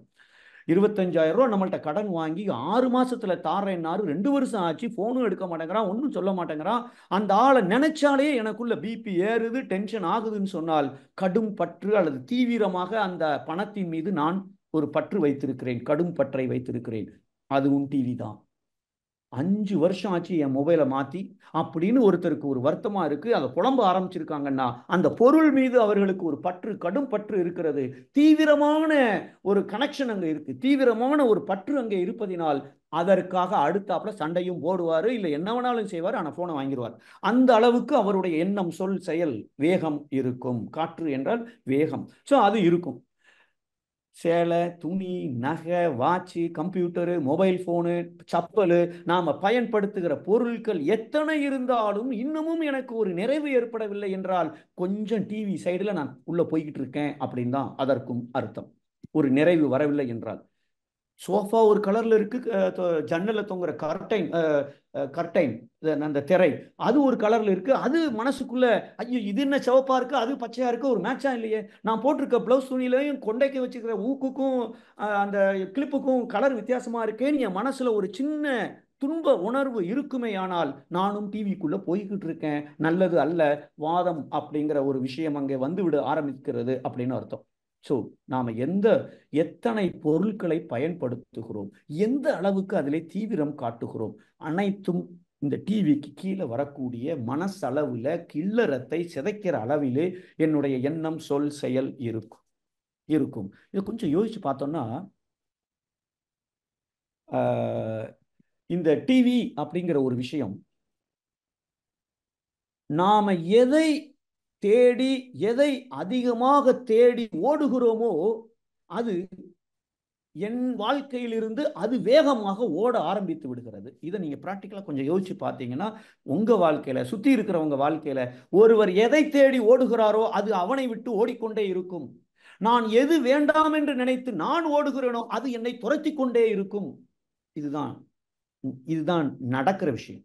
அப்போ கொஞ்சம் எதுல கடும் பற்று நம்ம வைக்கலாமா, வைக்கக்கூடாதா? இல்லை கடுமையாக வெறுக்கலாமா, வெறுக்கக்கூடாதா? இதையும் நாம் கொஞ்சம் யோசித்து பார்க்க வேண்டும். இதுவும் இன்னும் கொஞ்சம் யோசிச்சு பார்த்தா, இப்போ ரீசெண்டாக ஒருத்தர் என்கிட்ட பேசுகிறாரு. அதை வச்சு எனக்கு வந்த ஒரு சின்ன கன்க்ளூஷன் என்னன்னா, யார் ஒருவர் தீவிரமாக எதில் இருக்கிறாரோ அவர் வாயாலேயே எனக்கு அது வேண்டாம் என இயற்கை சொல்ல வைத்து விடுகிறது. அவர் வாழ்க்கையில் அது நடந்திருக்கு. அப்போ அந்த கடும் பற்று என்பற அந்த டிவி விஷயத்தை நாம கொஞ்சம் குறைச்சாகணும். எப்படி குறைக்கணும், என்ன பண்ணணும், அது கடைசியா நம்ம டிஸ்கஸ் பண்ண போறோம். ஓகே, இது நம்ம டிவின்னு பார்த்தோம். இந்த டிவிக்கு பொருள் பற்று என்பது ஒரு காரணம். மகரிஷி அவர்கள் ஐவகை பற்று என்று சொல்லியிருப்பார்கள். இதெல்லாம் உங்களுக்கு ஈஸியா புரிஞ்சிருக்கும். இப்போ அதாவது பொருள், புகழ், செல்வாக்கு, பொருள், புகழ், செல்வாக்கு, புலன் இன்பம், மக்கள். இந்த ஐவகை பற்றில யாரு தீவிரமாக கடும் பற்றோடு இருக்கிறார்களோ அவர்களுடைய வாழ்க்கையில இந்த டிவியின் வெளிப்பாடாக முடக்கம், பிரச்சனைகள் அதெல்லாம் வருவதற்கான வாய்ப்புகள் இல்லை. வருவதை நம்ம கண்கூடாக பார்க்கிறோம். ஒவ்வொரு வீட்டிலையும் ஏன் புகைப்பிடிக்கிறாரு வீட்டுக்காரர், 18 வருஷமா அந்த அம்மா சொல்லிட்டு இருக்காங்க, அதை மட்டும் பேசாதேங்கிறாரு. பண விஷயத்தை ஏன்டா பேசாதேங்கிறாரு. ஏன் இப்படி அது 18 வருடமாக தொடர்கிறது, முடங்கி போனது? காரணம் நம்மள்ட்ட இருக்கிற ஏதோ ஒரு விஷயத்துல இருக்கக்கூடிய ஒரு பற்று. இது ஒரு காரணம். அடுத்தல பார்க்க போறோம். ஓகே, அப்போ இந்த பொருள், புகழ், செல்வாக்கு, புலன் இன்பம், அதை மட்டும் தான் இப்ப பார்க்கணும். இட்லிக்கு சட்னி இருக்கு ஆனா சாம்பார் இல்லைன்னு மனசு துன்பம் உணர்கிறது. கேட்கிறோம் அப்படின்னு சொன்னாலேயே புலன் கவர்ச்சியில நான் மாட்டிக்கிட்டேன்னு அர்த்தம். புலன்களுக்கு நான் அடிமையாக இருக்கக்கூடாதே ஒழிய புலன் எனக்கு அடிமையாக இருக்க வேண்டும். புலன்களுக்கு நான் அடிமையா இருக்கக்கூடாது. ரோட்ல ஒருத்தரை பார்க்குறோம், ஹலோன்னு சொல்றோம், அவமாடுக்கு போயிட்டு இருக்காரு, திமிரியா அப்படின்னு என் கண்ணு என் மூளைக்கு ஒரு செய்தி அனுப்புகிறது என்றால் அங்கேயும் நான் புலன் கவர்ச்சியில் இருக்கிறேன். உணவு சூப்பரா இருக்குன்னு அளவு முறையை மீறி நான் சாப்பிட்டுட்டேன். இதுல எதை பண்ணினாலும் சரி புலன் கவர்ச்சியில் நான் இருக்கிறேன் என்று அர்த்தம். இந்த புலன் கவர்ச்சியில ரொம்ப ஒஸ்டா இருக்கிறது என்னன்னா, இந்த புலன்கள், நாக்கு டேஸ்டா இருக்கு, அது இன்பத்தை அனுபவிக்கிறது, அதனால் அது மீண்டும் செல்கிறது. அது ஒரு அளவு முறையை மீறி செல்கிறது. 5 புலன்களும் இன்பத்தை அனுபவிக்கிற உச்சபட்ச புலன் இன்பம் பால் உணர்வு. இன்னைக்கு சமுதாயத்துல இந்த பால் உணர்வுல கணவன் மனைவிக்கு இடையில ஒரு முழுமையான திருப்தி இல்லை என்றால் அதை சொல்லவும் மாட்டாங்க. ஆனா வேறொரு விதத்துல அடிச்சுப்பாங்க. அதற்கு அடிப்படை காரணம் இதுதான் என்று இன்னைக்கு நிறைய சைக்கோ அந்த கவுன்சிலிங் பண்றவங்க எல்லாம் இது அடிப்படை காரணம் இதுதான், இங்கதான் பிரச்சனை ஆரம்பித்திருக்கிறது என்று சொல்லுகிறார்கள். அப்ப இந்த பிரச்சனையை பத்தி பேசாம அங்க வெடிக்குதே, அதுக்கு பேர் பயங்கரவாதம். சம்பந்தம் இல்லாம அங்க ஒரு கோபம் வரும். ஆனா அடிப்படை காரணம் இந்த பால் உணர்வு. ஸோ அப்போ இந்த புலன் கவர்ச்சி, புலன் இன்பத்துல நாம கொஞ்சம் இதா இருக்கணும். இப்போ இதெல்லாம் நான் எவ்வளவு தூரத்துக்கு இந்த டிவியில இருக்கிறேன், அதை நான் செயல்படுத்துகிறேன் அப்படின்னு சொன்னா, இப்ப வரக்கூடிய அத்தனை விஷயங்கள்ல எந்த அளவுக்கு என்னிடம் இருக்கிறதோ அந்த அளவுக்கு நான் டிவி தான் அப்படின்னு அர்த்தம். என் வாழ்க்கையில அது பிரச்சனையை உண்டு பண்ண போகுதுன்னு அர்த்தம். எரிச்சப்படுறது, கோபப்படுறது, குறை சொல்றது, குற்றம் சொல்றது, எதிர்த்து பேசுறது, மறுத்து பேசுறது, கட்டளை இடுறது, வற்புறுத்துவது, பிடிவாதமாக இருப்பது, அதிகாரம் செலுத்துவது, அவமானப்படுத்துவது, அலட்சியப்படுத்துவது, பேராசைப்படுவது, முறையற்ற பால் கவர்ச்சி, உயர்வு தாழ்வு மனப்பான்மை, வஞ்சம், இதுல எது எவன்கிட்ட இருந்தாலும் எந்த அளவுக்கு இருக்கோ அந்த அளவுக்கு நான் ஒரு டிவி. இது சிக்கல் தான். இல்லறத்துக்கு இது இனிமை தராது, பின்னாளிலும் துன்பத்தை தரும். மகரிஷி இல்லறமா இருக்கிறதுக்கு 3 விஷயம் சொல்லியிருக்காரு. நான் 3லையும் ஃபெயில் ஆயிடுறேன் இந்த விஷயங்களை நான் செய்தால். அப்போ பஞ்சமகா பாதக செயல்கள். பஞ்சமகா பாதக செயல் நமக்கு தெரியும். பொய், சூது, களவு, கொலை, கற்பழிப்புன்னு சொல்றோம். இந்த கொலை, கற்பழிப்பு நமக்கு இல்லை. ஆனா அந்த நார்மலா இருக்கிற பொய், சூது, களவு, இது எந்த அளவுக்கு நாம அதை கரெக்டா பின்பற்றுகிறோம் அப்படிங்கிறது ரொம்ப ரொம்ப ரொம்ப நமக்கு முக்கியம். எல்லாவற்றையும் எதிர்மறையாக பார்ப்பது, சிந்திப்பது, செயல்படுத்துவது, இதுவும் ஒரு தீவிர பற்றின் காரணமாக நாம எதை பார்த்து அது நடக்காது, அவன் எப்படி அவன் சில்லி மிஸ்டேக் கணக்குல விடுவான். இதெல்லாம் அந்த அளவுக்கு நாம எதிலெல்லாம் நாம் தீவிரமாக எதிர்மறையாக நம்புகிறோமோ அவர்கிட்ட சொல்றதும் ஒண்ணுதான், செவுத்திட்ட சொல்றதும் ஒண்ணுதான். பயங்கரமான டிவி தான் அது. ஏன்னா அவ்வளவு எதிர்மறையான ஒரு எண்ணம், நம்பிக்கை இருக்குமே ஆனால் அந்த குடும்பத்துல எப்படி அது மாறப்போகிறது, எப்படி அது ஒரு இனிமையை தரப்போகிறது? அப்போ இது நாம கொஞ்சம் சிந்தித்து கொஞ்சம் மாற்றிக்கொள்ள வேண்டும். மொத்தத்துல இல்லறத்துல இனிமையை சிதைக்கக்கூடிய டிவிக்கு காரணமாக இருப்பது பொருள், புகழ், செல்வாக்கு, புலன் இன்பம், மக்கள். அந்த எண்ணம்ங்கிற மகரிஷி ஒன்று கொடுத்துருப்பாங்க. 5 அளவு முறை: உணவு, உழைப்பு, உறக்கம், பாலுணர்வு, எண்ணம். அதுவுலேயும் நாம தீவிரமாக முறை தவறி முறை மாறி நாம் பயன்படுத்துகிறேன் என்றால் அதுவும் டிவியாக செயல்பட நம்மை தூண்டி விடுகிறது என்பதுதான் உண்மை. இதுக்கு மகரிஷி அவர்கள் நம்மள்ட்ட வந்த பழக்கம் பற்றாக பாசமாக பரிணமித்து சிக்கல் வாழ்வில் ஆச்சு. இழக்கின்றோம் இயற்கை வள இன்பம் எல்லாம் இதை உணர்ந்து ஏற்றபடி திருந்தி வாழ்வோம். பாசமென்ற மனமயக்க பழக்கம் விட்டு பண்புடனே அந்த பாசம்ங்கிறது ஏன் வருது? மக்கள் பற்று. இதை இன்னொரு தடவை இன்னொரு ஸ்லைட்லையும் டிஸ்கஸ் பண்ண போறோம். ஓகே, இப்போ அடுத்தது இந்த டிவியை நம்ம பார்த்துட்டோம். இப்போ பிவி. இந்த பிவி என்பது நமக்கு தெரியும், பயங்கரமாக நம்ம ஒரு செயலை செய்வது, அதுவும் சம்பந்தமில்லாத ஆள்கிட்ட. அவர்களுக்கு கொள்கை உண்டு, இந்த கொள்கையும் இருக்காது. ஆனா யாரோ ஒருத்தர்கிட்ட நாம அந்த அந்த நம்ம பார்த்தோமே இந்த எரிச்சப்படுறதுக்கோ அதெல்லாம் காமிப்பது இந்த பிவி அப்படின்னு சொல்லிட்டு மூன்றாவது மனிதர்கள்ட்ட இருக்கிறது. ஆஃபீஸில் ப்ராப்ளம் பிரச்சனை சண்டை, ஆனால் வீட்டில் வந்து மனைவிட்ட சண்டை போடுறது. அங்கே உள்ள டென்ஷன் இவர் லக்கேஜா கூட்டு வந்து வெளியில் வீட்டுக்குள்ளே வந்து வீட்டம்மா அன்பா உனக்கு காஃபி சாப்பிட்றீங்கன்னு கேட்டால் எரிஞ்சு விடுறது இருக்க பிவி. அப்படி பிவியின் செயல் அப்படிங்கிறது தான் இதனுடைய அர்த்தம். கணவன் மனைவி இடையில சண்டை, அதை குழந்தைகள்கிட்ட காமிக்கிறது. அவங்க 2 பேரும் சண்டை போட்டுட்டு இந்த பக்கம் வந்தோன்னா பையன் ஏதோ ஒன்று கேட்குறாம ஒரு கிளாஸ் தண்ணி கொடுக்குறான், உனக்கு வேலையே இல்லைடா வேணாம் அப்படின்னு எரிச்சப்படுறது. இதுவும் பிவி தான், பயங்கரவாதம் தான். பெற்றோர் தனது ஆசைகளை குழந்தைகள் மீது திணித்தல், இதுவும் பிவி தான். இந்த மாமனார் மாமியார்னால கணவன் மனைவிக்கு இடையில வரக்கூடிய பிரச்சனை இருக்க, இதுவும் பிவி தான். அப்போ இல்லை மருமகள் மாமனார் மாமியாருக்கு பிரச்சனை கொடுத்தாலும் இதெல்லாம் எங்கேயோ இருக்கிற ஒரு பிரச்சனையை எங்கேயோ கொண்டு அம்மா தான் பையன் நம்மளை விட்டு போடுற அளவுக்கு மருமக ஒருத்தி வந்துட்டாளேங்கிற ஒரு காரணத்தை வைத்துக்கொண்டு அது பையன்கிட்ட சொல்லி சரி செய்யாம மருமகள் மீது பழியை சுமத்தி இல்லை குற்றம் சொல்லி குறை சொல்லி அங்க ஒரு பிரிவினையை அங்க ஒரு ஒரு ஒரு தீமை தரக்கூடிய செயலை செய்வது இருக்க, அதுதான் பிவின்னு சொல்றோம். மாமனார் ஏதோ சொல்லிட்டாரு, அதுக்கு வீட்டம்மா கணவர்கிட்ட கோவப்படுறது, இல்ல மாமியார் ஏதோ கணவர்கிட்ட சொல்லியிருக்காரு, அதை வைத்துக்கொண்டு உங்க அம்மா எப்படி சொல்லலாம்னு வீட்டம்மாட்ட சண்டை போடுறது, இதுவும் பிவி தான். யாரோ ஒரு நடிகருக்காக யாரோ ஒரு அரசியல்வாதிக்காக குடும்பத்துக்குள்ள வர சண்டை இருக்க, பிரச்சனை இருக்க, அதுவும் பிவி தான். இப்போ மூணாவதாக இந்த பிரிவினைவாதம். பிரிவினைனா பிரிப்பது. இது நமக்கு நல்லாவே தெரியும். வீட்டுக்காரர் ஆபீஸ்ல இருந்து வராரு, வந்த உடனே கேட்கிறாரு, அம்மா எங்க? உங்க அம்மா என்கிட்ட சொல்லிட்டா போறாங்க. அந்த அம்மா டெய்லி சொல்லிட்டு தான் போயிருக்காங்க, அன்னைக்கு ஒரு நாள் சொல்லாம வெளியில போயிருக்காங்க, அதுவும் இந்த அம்மா பாத்ரூம்ல இருந்ததுனால சொல்லல மருமக. ஆனா இவங்க கேட்டதுக்கு இப்படி சொல்றாங்கன்னா என்ன சொல்ல வர்றாங்க? இங்க பிரிக்கிறார்கள். அப்ப பிரிவினை ஏற்படுத்தக்கூடிய ஒரு விஷயம். போனஸ் ஆபீஸ்ல கொடுத்துட்டான்னு வீட்டம்மாக்கு இன்னொருத்தர் மூலமா தெரிஞ்சிடுச்சு. அதை அம்மாட்ட சொல்லும்போது அவங்க சொல்றாங்க, அம்மா மகாட்ட சொல்றாங்க, உன் வீட்டுக்காரர் போனஸ் வாங்கினதை சொல்லலையா, இப்படியே விட்டுறாத, வாழ்க்கை முழுவதும் உன்னையும் சொல்ல மாட்டாருன்னு இன்னும் கொஞ்சம் தீய மூட்டி பிரிவினையை கூட்டுவது. இந்த அம்மா அப்பாக்கள் தான் சொல்றது என்ன சொல்றது, மகன்கிட்ட சொல்றது, அவளை இஷ்டத்துக்கு செலவு செய்ய விடாத, நாளைக்கு உனக்கு மதிப்பே இருக்காது. உன் மாப்பிள்ளையின் அக்காக்கு கொஞ்சம் திமிரு, கொஞ்சம் கராரா பேசு.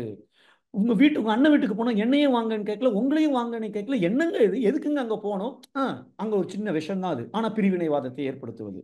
அவர் சொல்றாரு, உங்க நண்பர் கார் வாங்கினார 10 நாள் கழிச்சு உங்கள்கிட்ட சொல்லியிருக்காரு, அவர்கிட்ட சொல்லியிருக்காரு, அப்ப நீங்க பெரிய க்ளோஸ் ஃப்ரெண்டுன்னு எல்லாம் ரொம்ப எல்லாம் பார்க்காதீங்க. இதை சொல்றதுக்கே அவருக்கு 10 நாள் ஆயிருக்கு, அவர் என்ன உங்களுக்கு க்ளோஸ் ஃப்ரெண்டு? பிரிவினைவாதம். ஸோ இது அத்தனையுமே பிரிவினைவாதம். வீட்டம்மா ஒரு சீப்பு வாழைப்பழம் வாங்கிட்டு வாங்கன்னு வாட்ஸ்அப்ல போடுறாங்க, இவர் ஒரு சீப்பும் ஒரு வாழைப்பழமும் வாங்கிட்டு வந்தா அது தப்பா. ஒரு சீப்புன்னு கமா போடலை, ஒரு சீப்பு வாழைப்பழம்னு அந்த அம்மா எழுதியிருக்கு, இவர் தனித்தனியாக வாங்கிட்டார். ஒரு சீப்பை ஃபர்ஸ்ட் வாங்கிட்டார், அப்புறம் ஒரு வாழைப்பழத்தை வாங்கியிருக்காரு. ஒரு சீப்புக்கு பதிலாக அந்த அம்மா சண்டை போடுறாங்க. சண்டை போடும்பொழுது பிரிவினையை ஏற்படுத்தும். ஏங்க நான் சொன்னேன் நீங்க மறந்துட்டீங்களா, கவனிக்கலையா, ஒருவேளை நான் தான் கமா போடலையோ, ஐயோ மறந்துட்டேனேங்க அப்படின்னு சொன்னா அங்க இனிமை வரும். இல்லைன்னா அவர் பிரிவினைவாதத்தை உருமுண்டு பண்ற ஒரு செயல். ஒரு சேலை வாங்க சொன்னா வேற ஒன்று வாங்கிட்டு வந்துட்டாங்க, ஒரு நாள் வெங்காயத்தை வெட்ட சொன்னா கையை வெட்டிட்டு நிற்காரு, ஏன் லேட்டுன்னு அம்மா கேட்டா நலன் விசாரணை, ஒய்ஃப் கேட்கிற கேள்வியே புலன் விசாரணை அமையுது. எல்லாம் பிரிவினையை உண்டாக்குகிற விஷயங்கள். இது நம்ம ஏற்கனவே பார்த்த மாமனார் மாமியார் கணவன் மனைவி. இத ஏங்கிட்ட பிரிவினைவாதம் எப்படி இருக்குன்னு எப்படி கண்டுபிடிக்கிறது? நார்மலா கல்யாணமான அப்புறம் கணவன் வீட்டு சொந்தக்காரங்கள்ட்ட மனைவி வீட்டு சொந்தக்காரங்கள்ட்ட இருக்கிற அதே அளவு உறவு ஆரோக்கியமாக இருக்குமே, ஆனால் அவங்கள்ட்ட பிரிவினைவாதம் சுத்தமா இல்லைன்னு அர்த்தம். கணவர் அண்ணன்கிட்ட பேசுறது இல்லை, மாமனாருக்கு எப்பவாவது போவேன், 4 மணி நேரம் தான் இருப்பேன், இதெல்லாம் பிரிவினைவாதம் நான் என்கிட்ட அதிக அளவிலே இருக்கிறது என்று அர்த்தம். அண்ணன் தம்பி கவலை பயம் இந்த விவாகரத்து ஏன் வருது? முதியோர் இல்லை ஏன் வருது?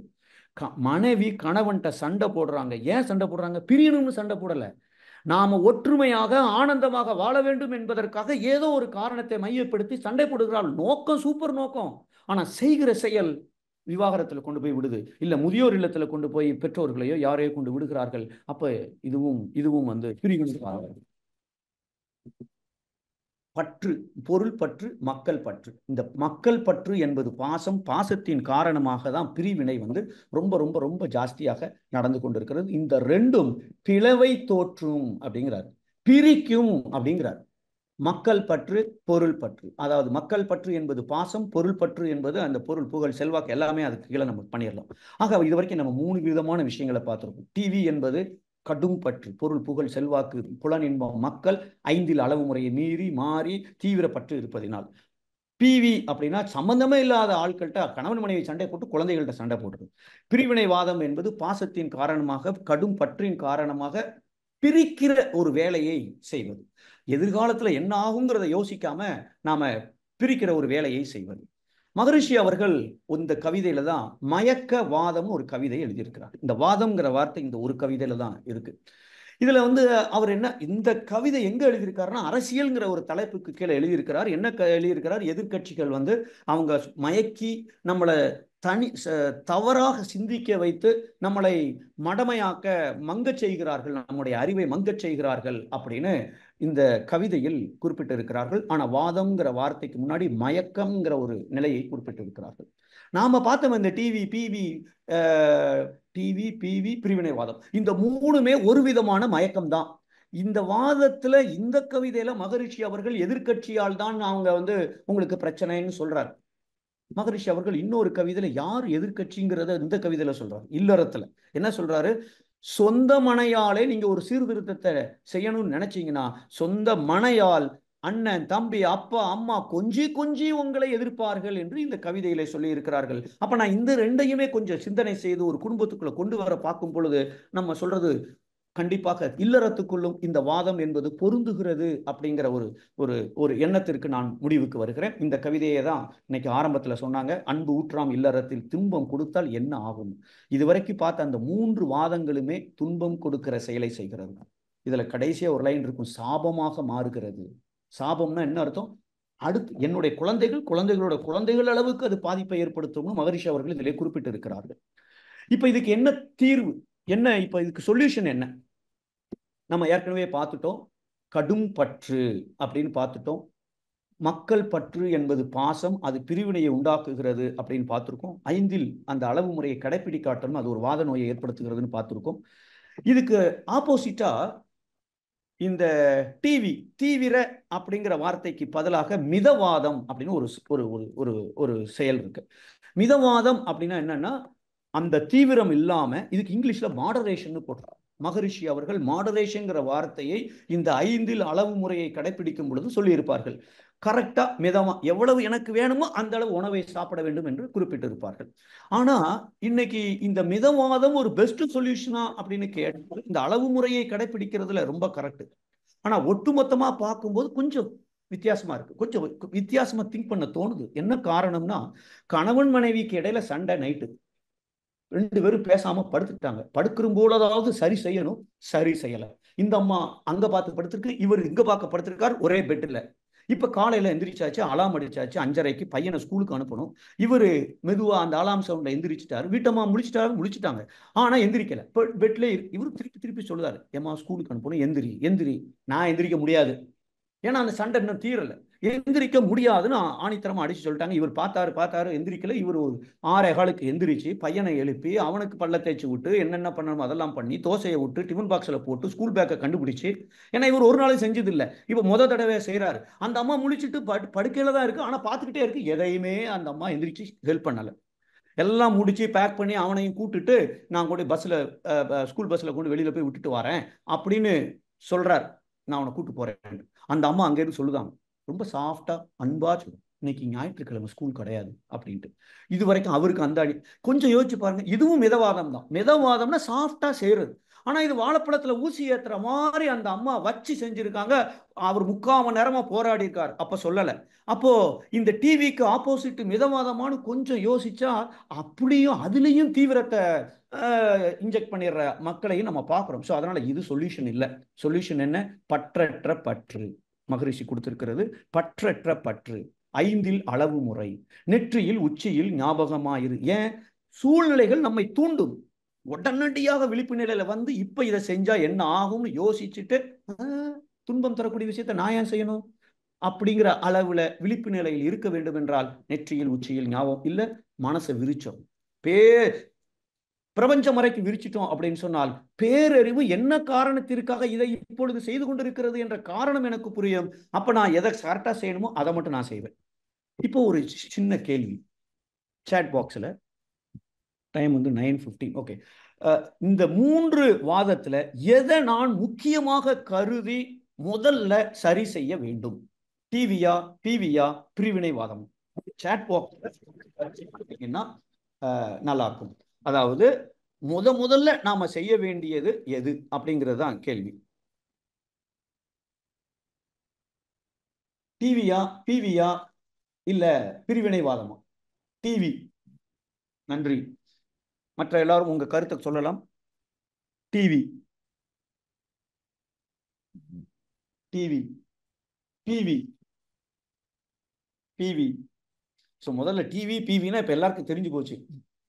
Okay, TV, PV, PV, PV, பிரிவினைவாதம், PV, TV, TV, TV, PV. யாரு மெஜாரிட்டின்னு கண்டுபிடிக்க முடியலையே. டிவி 2 பேர், சில பேர் டிவி பிவி. பிரிவினைவாதம் TV PV, TV PV, PV. உண்மையிலே பிவி ரொம்ப டேஞ்சர் தான். நிறைய பேர் பிவி சொல்லிட்டு இருக்கீங்க. சூப்பர். பிரிவினைவாதம். Okay, good. TV super. ரொம்ப ரொம்ப ரொம்ப நன்றி உங்களுடைய ஃபீட்பேக்குக்கு. ஸோ எதுக்காக இந்த கேள்வியை கேட்டிருக்கோம் அப்படின்னு சொன்னால் நம்முடைய புரிதல் இன்னும் கொஞ்சம் எந்த அளவுக்கு நாம அதை ஆழப்படுத்தணும். உங்க சப்கான்சியஸ் மைண்டுக்குள்ள இப்போ நம்ம கேட்குற கேள்வி செல்கிறது. ஸோ கண்டிப்பாக உங்களுக்கே தெரியாம மாற்றம் வர ஆரம்பிக்கும். ஸோ அந்த அளவுக்கு வந்து இது கொஞ்சம் உதவியாக இருக்கும் அப்படிங்கிறதுனால இந்த கேள்வியை கேட்கிறோம். ரொம்ப நன்றி, ரொம்ப நன்றி. சரி, இதுல எந்த வாதம் ரொம்ப முக்கியமாக சரி செய்ய வேண்டும்? இது எல்லா ஆன்சருமே உங்க பார்வையில உங்க வாழ்க்கையில நீங்க எதுல வீக்கா இருக்கீங்களோ அதை தான் சரி செய்யணும்னு நமக்கு தோணலாம். ஸோ அதனால அது கரெக்டா இருக்கணும். அப்படி அதாவது எதுவுமே தப்பு நிச்சயமாக கிடையாது. 3ஐயுமே சரி செய்யணும். உங்களுடைய பார்வைக்கு உங்களுடைய புரிதலின் அடிப்படையில் உங்களுடைய செயல்களின் அடிப்படையில் நீங்க அதை சொல்லியிருக்கலாம். தப்பே கிடையாது. எல்லாருக்கும் பாராட்டுக்கள்.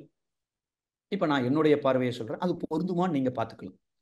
என்னுடைய பார்வையில புரிதல்ல இந்த டிவியா பிவியா பிரிவினைவாதமான்னு கேட்டால் பிரிவினைவாதம் தான் ரொம்ப ரொம்ப ரொம்ப ரொம்ப ஆபத்தானது. ரொம்ப ரொம்ப ரொம்ப நம்மளை முன்னேற விடாமல் தடுப்பது. இன்ஃபேக்ட் இந்த பிரிவினைவாதத்தை நான் சரி செய்துட்டேன்னா டிவியும் இருக்காது, பிவியும் இருக்காது. இந்த 2க்கும் அடிப்படை காரணமே இந்த பிரிவினைவாதம் தான். அதை கொஞ்சம் நம்ம புரிந்து கொள்வதற்கு அடுத்த ஒரு 5 நிமிஷத்துல டைம் ஆயிட்டே இருக்கு, முடிக்கிறதுக்கு ட்ரை பண்ணுவோம்.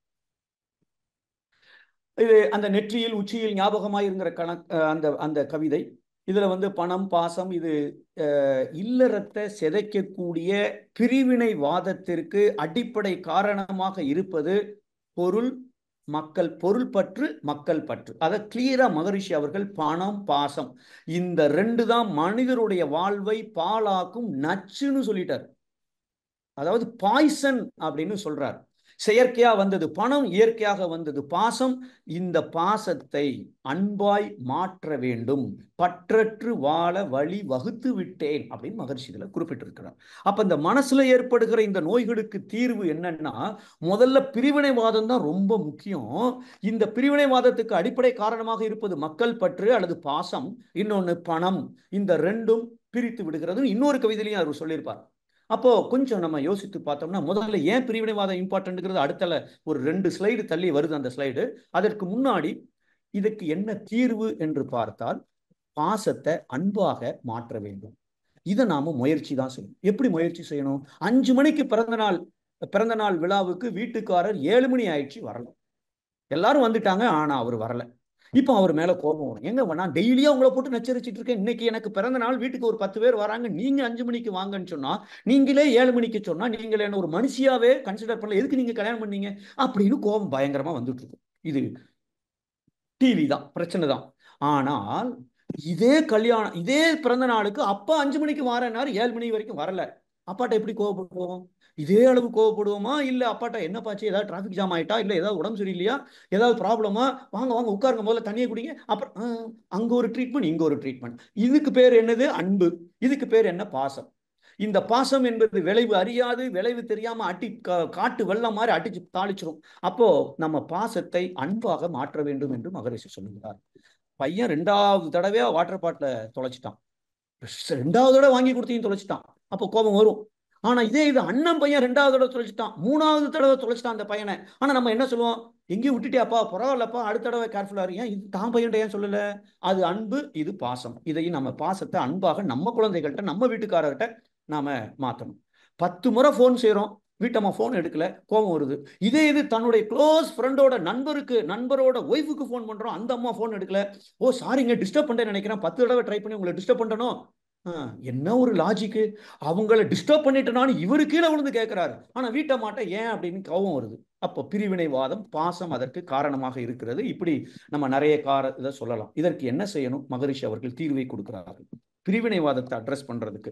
மனைவி அவள் தன்னை மதிக்கவில்லை என்றால் குறையால் மனமருந்தும் கணவருக்கும், மணந்தவர் பொறுப்பாக என்னை மதிக்கவில்லை என்று இயங்கும் பெண்களுக்கும் இன்ப வாழ்வு மலர்வதற்கு ஏற்ற வழி சொல்வேன். ஒரு வழியை சொல்றேன். நினைவு கூர்ந்து உன் வாழ்க்கை துணை இதுவரை உங்களுக்கு நிறைமனத்தோடு அன்பு கொண்டு செய்தவெல்லாம் பாரீர். உங்களுக்காக இதுவரைக்கும் எவ்வளவு நன்மைகளை செய்திருக்கிறார், எவ்வளவு தியாகங்களை செய்திருக்கிறார், எவ்வளவு நல்ல விஷயங்கள். அதை கொஞ்சம் அடிக்கடி நினைச்சு நினைச்சு மனசுல ஃபில்லப் பண்ணிட்டோம்னா இந்த குறைகள் தெரியாது. பாசம் என்பது அங்க பிரச்சனையை உண்டு பண்ணாது, அன்பாக மாறிவிடும் அப்படின்னு அந்த கவிதையில முடிக்கிறார். அதை வாழ்த்தணும் அப்படின்னு சொல்றாங்க. அப்போ அந்த பிரிவினைவாதத்திலிருந்து வெளியில வரணும்னா முதல்ல மக்கள் பற்று என்பதிலிருந்து நாம் வெளியே வந்து அன்பாக மாற்ற வேண்டும். அதைத்தான் இதுல சொல்லியிருக்கிறார். இன்னொரு கவிதையில கடவுள்னா யாருங்கிறதுக்கு ஒரு அற்புதமான கவிதை. ஒன்றும் பிரச்சனை இல்லை. அந்த கவிதை என்ன சொல்லுதுன்னு சொன்னா, நம்மளை சுத்தி இருக்கிற அத்தனை பேருமே இறைநிலை தான், அத்தனை பொருட்களும் இறைநிலை தான் அப்படின்னு அந்த தெய்வத்துக்கு ஒரு விளக்கத்தை அங்க கொடுத்திருக்கிறார். அப்ப நம்மளை சுத்தி இருக்கிற இல்லறத்துல இருக்கிற, முதல்ல இல்லறத்துல இருக்கிறவங்க, அப்புறம் சுத்தி இருக்கிறவங்க. அப்போ முதல்ல பிரிவினைவாதம்னா என்ன அர்த்தம்? பழுத்த நிலை வரும் வரையில் நீ நான் என்போம், வீட்டம்மா வேற நான் வேற, பதமடைந்தோம் ஒன்றானோம் பரமானந்தம். இந்த நீ நான் என்பது கடவுள் இல்ல, என் முன்னாடி இருக்கிறவங்க, என் வாழ்க்கையில சம்பந்தப்பட்டவர்கள் யாரா வேணாலும் இருக்கட்டும். நீ நான் எனக்கு மெச்சூரிட்டி வர்ற வரைக்கும் அப்படி சொல்லுவோம். ஆனா மெச்சூரிட்டி வந்துடுச்சுன்னா, பதம் அடைந்து விட்டால் ஒன்றானோம், நீ யாரு நான் யாரு எல்லாம் ஒண்ணுதான், பரம ஆனந்தம். பிரிவு என்பது இங்க ஏது? இப்ப நான் பேசிட்டு இருக்கேன், என் கை தட்டிட்டு பக்கத்துல இருந்து தண்ணீர் கிளாஸ் கீழே விழுந்துட்டு, அங்க கீழே பாஸ்போர்ட் இருக்கு, பாஸ்போர்ட் நனைஞ்சிச்சு, இங்க பாஸ்போர்ட் டேமேஜ் ஆச்சு, சீரியஸ் ப்ராப்ளம். அப்போ இப்ப என் கையை நான் திட்டுவேனா? ஏன்டா இப்படி போய் திட்டிருக்கேன்னு என் வலது கையை பார்த்து திட்ட போறது இல்லை. ஆனா மனைவி போட்டிட்டான், பொண்ணுக்கு கொட்டிட்டான்னா எவ்வளவு கோவம் வருது. அப்ப இது என் கையே, ஆனா வீட்டமா என் வீட்டமா இல்ல. அதை தான் இவர் மாத்தணும் அப்படின்னு இந்த இடத்துல சொல்றோம். பிரிவினைவாதம் என்பது அதை நாம கொஞ்சம் மாத்தணும். துரியாதீத தவத்தில் இந்த ஒரு வார்த்தை இருக்கும், இந்த கவிதை கடைசி 4 லைன். இனி பழி புரியேன், பழி புரிஞ்சிட்ட அந்த பிரிவினைவாதத்துக்குள்ள மாட்டிக்கிட்டேன். ஏற்கனவே புரிந்தவை களைந்தேன், இறைநிலை உணர்ந்தேன். என் வீட்டம்மாவும் இறைநிலை, பையனும் இறைநிலை, அண்ணனும் இறைநிலை, எல்லாரும் இறைநிலை என்பதை உணர்ந்தேன், இணைந்தேன். அங்க பிரிவினையே இல்ல, இணைந்தேன். என்ன நடக்குது? நிறைந்தேன். ஆனந்தமாக என் வாழ்க்கை நிறைவாக இருக்கிறது, எந்த குறையும் இல்லை. இனி என்னுடைய உடல் உயிர் ஆற்றல் எல்லாத்தையும் முறைப்படி கடமையை செய்வேன் அப்படின்னு இந்த கவிதையில சொல்றார். அப்போ பிரிவினைவாதம் என்பது, சுத்தவெளி என்பது இறைநிலை என்று நமக்கு மகரிஷி சொல்லிக் கொடுத்தது மட்டுமல்ல, அதே சுத்தவெளி எல்லாவற்றையும் இணைத்து கொண்டிருக்கிறது. ஆனா நான் என்ன பண்றேன்? பிரிக்கிறதுக்கு முயற்சி செய்கிறேன் என்றால் அந்த பிரிவினைக்கு காரணமாக இருப்பது ஏதோ ஒரு விஷயத்துல கடும் பற்று, இல்ல தீவிரப்பற்று, இல்ல இங்க எனக்கு செயல்படுத்த முடியல, அதனால கோபத்தை நான் குழந்தைகள் மேல காமிக்கிறேன் பயங்கரமா. அப்ப இதை நாம கொஞ்சம் புரிந்து கொண்டு இதை நாம செய்ய ஆரம்பிச்சிட்டோம் சொன்னால், இதைத்தான் மகரிஷி அவர்கள். ஆனா அதுக்காக பிரித்து பார்க்காம இருக்க முடியுமா? பிரிச்சு பார்க்கணும், அப்பதான் வித்தியாசம் தெரியும். வீட்டம்மா தான், அவங்க தான் சொல்றாங்க, அப்போ பிரிச்சு பார்க்கணும். ஆனா உடனே தொகுத்து பார்த்துட்டோம்னு சொன்னால் இந்த வாத நோய்க்கான காரணங்கள் எதுவுமே என் வாழ்க்கைக்கு பொருந்தாது. இதை நாம் தினசரி வாழ்க்கையில் கடைபிடிப்பதற்காகவே துரியாதீத தவத்தையும் இறைநிலை தவத்தையும் மகரிஷி அவர்கள் கொடுத்திருக்கிறார்கள். இதை நாம செய்துட்டோம் சொன்னால் இல்லற வாழ்வை சிதைக்காமல் அதை ஆனந்தமாக மாற்ற முடியும் என்று கூறி இந்த உரையை இத்தோடு நிறைவு செய்கிறேன். நன்றி, வணக்கம், வாழ்க வளமுடன். வாய்ப்பு கொடுத்த நல்ல உள்ளங்களுக்கும் நன்றிகள். வாழ்க வளமுடன். தற்போது ஐயா அவர்கள் நம்முடைய கேள்விகளுக்கு சிறப்பாக பதிலளிக்க இருக்கிறார்கள். கேள்வி கேட்க விரும்பும் அன்பர்கள் தங்களுடைய கைபேசியை தாங்களே அன்மியூட் செய்து கொண்டு கேள்விகளை மட்டும் சுருக்கமாக கேட்கும் போது அனைவருக்கும் அது பயனுள்ள முறையில் அமையும் என்பதை அன்போடு தெரிவித்துக் கொள்கிறோம். முதலாவது அன்பராக சுந்தரமூர்த்தி ஐயா அவர்களை அன்போடு அழைக்கின்றோம். ஐயா அன்மியூட் பண்ணிட்டு பேசலாங்க. ஐயா அம்மா பேசலாங்க. நளினி அம்மா, வாழ்த்துக்கு நன்றி. வாழ்க வளமுடன். வாழ்க வளமுடன் அம்மா. ஐயா முத்து ஐயா, வாழ்க வளமுடன். வாழ்க வளமுடன். வாழ்க வளமுடன். அற்புதமான, சிறப்பான, தேவையான, எல்லாருக்கும் உபயோகப்படக்கூடிய அவங்கவுங்க மனதில் இருந்த அனைத்து கேள்விகளுக்கும் பதிலாக நாங்க எந்த நிலையில இருக்கோம், நீ என்ன செஞ்சு அதை மாத்தணும் அப்படின்னு கடைசியில மகிழ்ச்சியோட கருத்துக்களோட ஒன்றி அந்த வேதாத்திரியத்துல இருக்கக்கூடிய கவிதைகளிலிருந்து எடுத்து ஒரு ஆழமான சிந்தனையை கொடுத்து அந்த சிந்தனையை எப்படி செயல்படுத்தணும்னு சொல்லி, ஐயா அபாரம்யா, அற்புதம்யா, சொல்வதற்கு வார்த்தை இல்லை. மகரிஷி தங்களோட தான் இருக்கிறாருங்கயா, நாங்க கண்டுபிடிச்சிட்டோம் இன்னைக்கு. சரிங்களா? உங்களோட இருந்து அவர் சொல்ல வேண்டிய கருத்துக்களை தங்கள் மூலமாக எங்களுக்கு தெரியப்படுத்தி கொண்டிருக்கிறார் என்று நான் மனப்பூர்வமாக நம்புறேங்க, ரொம்ப நம்புறேன். அற்புதமான விளக்கங்கள் எங்களை வெளியே கொண்டு வந்துட்டீங்க, அதுக்குள்ள இருந்து வெளியே கொண்டு வர்றீங்க. சோ இல்லறம் என்பது எல்லாரும் வேணாம் அப்படிங்கிற மாதிரி கிடையாது. இன்றளவும் இன்னைக்கும் நீ நாளை கல்யாணம் பண்ண போற குழந்தைகளா இருக்கட்டும் கூட அவங்களுக்கு கூட அந்த இல்லறத்துல இருக்கக்கூடிய இந்த பாயிண்ட்ஸ் எல்லாம் நிச்சயமாக ஒரு பாடத்திட்டமாக வரணுங்கய்யா. அதுதான் என்னுடைய மகிழ்ச்சிட்ட நான் வைக்கக்கூடிய வேண்டுகோளுங்கய்யா. ரொம்ப அற்புதமாக இருந்தது. 2 வினாக்கள் இருந்தது என்னிடம் இருக்கிறது. அதாவது முதலாவது என்னன்னா, பாசம் என்றாலும் அன்பு என்றாலும் ஒன்றுதான் நான் நினைச்சிருந்தேன். ஆனா பாசத்துக்கும் அன்புக்கும் ஒரு வேற்றுமை சொன்னீங்க, அது திரும்பவும் ஒரு முறை சொல்லிருங்கய்யா. ஓகே, வாழ்க வளமுடன். கண்டிப்பாக இந்த பாசம் அப்படின்னு சொன்னா நம்ம ரொம்ப அட்டாச்சா அப்படின்னு அப்படி அட்டாச்சா வச்சு ரொம்ப கடும் பற்றோடு வச்சிருப்பது, அந்த மக்கள் மீது வைத்திருப்பது பாசம். அப்போ பாசம் அப்படின்னு சொன்னா என்ன ஆகுதுன்னா, அதை விளைவு அறியாதது. விளைவு அறியாததுன்னா நான் என்ன செய்யறேங்கிறது தெரியாமலேயே, விளைவை யோசிக்காமலேயே, நான் கேட்ட மாதிரி இட்லி இல்லைன்னு எனக்கு கோபம் வருது. யார்கிட்ட? வீட்டம்மாட்ட கோபம் வருது. அம்மாட்ட கோபம் வருமா? வராது. நண்பர் வீட்டுக்கு போயிருக்கோம், அவங்கள்ட்ட கோபம் வருமா? வராது. அப்போ ரெஸ்டாரண்ட்ல கூட வராது. நம்ம பைசா கொடுத்து சாப்பிட்ற இடத்துல கூட அங்கேயும் கோபம் வராது. அப்போ என்ன காரணம் என்றால், எந்த மனிதரிடம் நாம ரொம்ப அட்டாச்மெண்ட்டோட இருக்கோமோ அங்கதான் விளைவை தெரியாமல் நாம பாசத்தின் காரணமாக நாம என்ன செஞ்சிடறோம்? தப்பு செய்யறோம். இதை அன்பா மாற்றணும்னா அனைத்து உயிரும் ஒன்றென்று அறிந்த அடிப்படையில் ஆற்றும் கடமை எல்லாம். எல்லா உயிரும் ஒண்ணுதான், எல்லாம் இறைநிலை தான். இந்த ரெண்டுக்கு என்ன வித்தியாசம்? ஒண்ணு விளைவு தெரியாமல் செய்யக்கூடியது பாசம். அன்பு என்பது ரெஸ்டாரண்ட்ல வச்சு நான் கத்துனா என்ன ஆகும்? பக்கத்து வீட்டுக்கார அவங்க நண்பர் வீட்டுக்கு போயிருக்கோம், அங்க இட்லி சரியில்லைன்னு இதெல்லாம் ஒரு இட்லியா கல்லுமாறு இருக்குன்னு சொன்னா என்ன ஆகும்? உறவு கெட்டுவிடும் அப்படின்னு தெரியுது. ஆனா இங்க அந்த விளைவை பத்தி யோசிக்காம அதிக பற்று இருப்பதினால் நாம அங்க செயலை செய்யணும். இது ஒண்ணு. ரெண்டாவது, பாசம் என்பது காட்டாற்று வெள்ளம் மாதிரி. டேமை திறந்து விட்டாங்க, கண்ணாப்னான்னு தண்ணி வேகமா வருது, நல்லது கெட்டது அனைத்தையும் அடிச்சு தாளிச்சுட்டு அது பாட்டுக்கு போய்கிட்டே இருக்கும். ஆனால் அன்பு என்பது ஒரு நீர் ஊற்று மாதிரி. அது அது அது இடத்துக்கு தகுந்த மாதிரி மாறி போய்கிட்டு இருக்கும். எதையும் அடிச்சு தள்ளுற அளவுக்கு அதுக்கு வேகம் இருக்காது. இந்த வாதம் என்பதே வேகமாக அசையக்கூடிய ஒரு தன்மையை உடையது என்பதனால இந்த பாசம் என்பது அங்க அந்த வேகம் வந்துருது. ஸோ அதனால காட்டாற்று வெள்ளம் போல அது போகுது. பாசம் என்பது ஒரு அதாவது நமக்கு பாசம் என்பது ஒரு அடிமைத்தனத்தை உருவாக்கும். அதாவது நான் சொல்றதை நீ கேட்கணும் அப்படிங்கிற அளவில் இருக்கும். அன்பு என்பது எல்லாவற்றையும் அடிபணிய வைக்கும். அதாவது அன்பால் சாதிக்க முடியாதது எதுவுமே இல்லைன்னு சொல்லியிருப்பாங்க.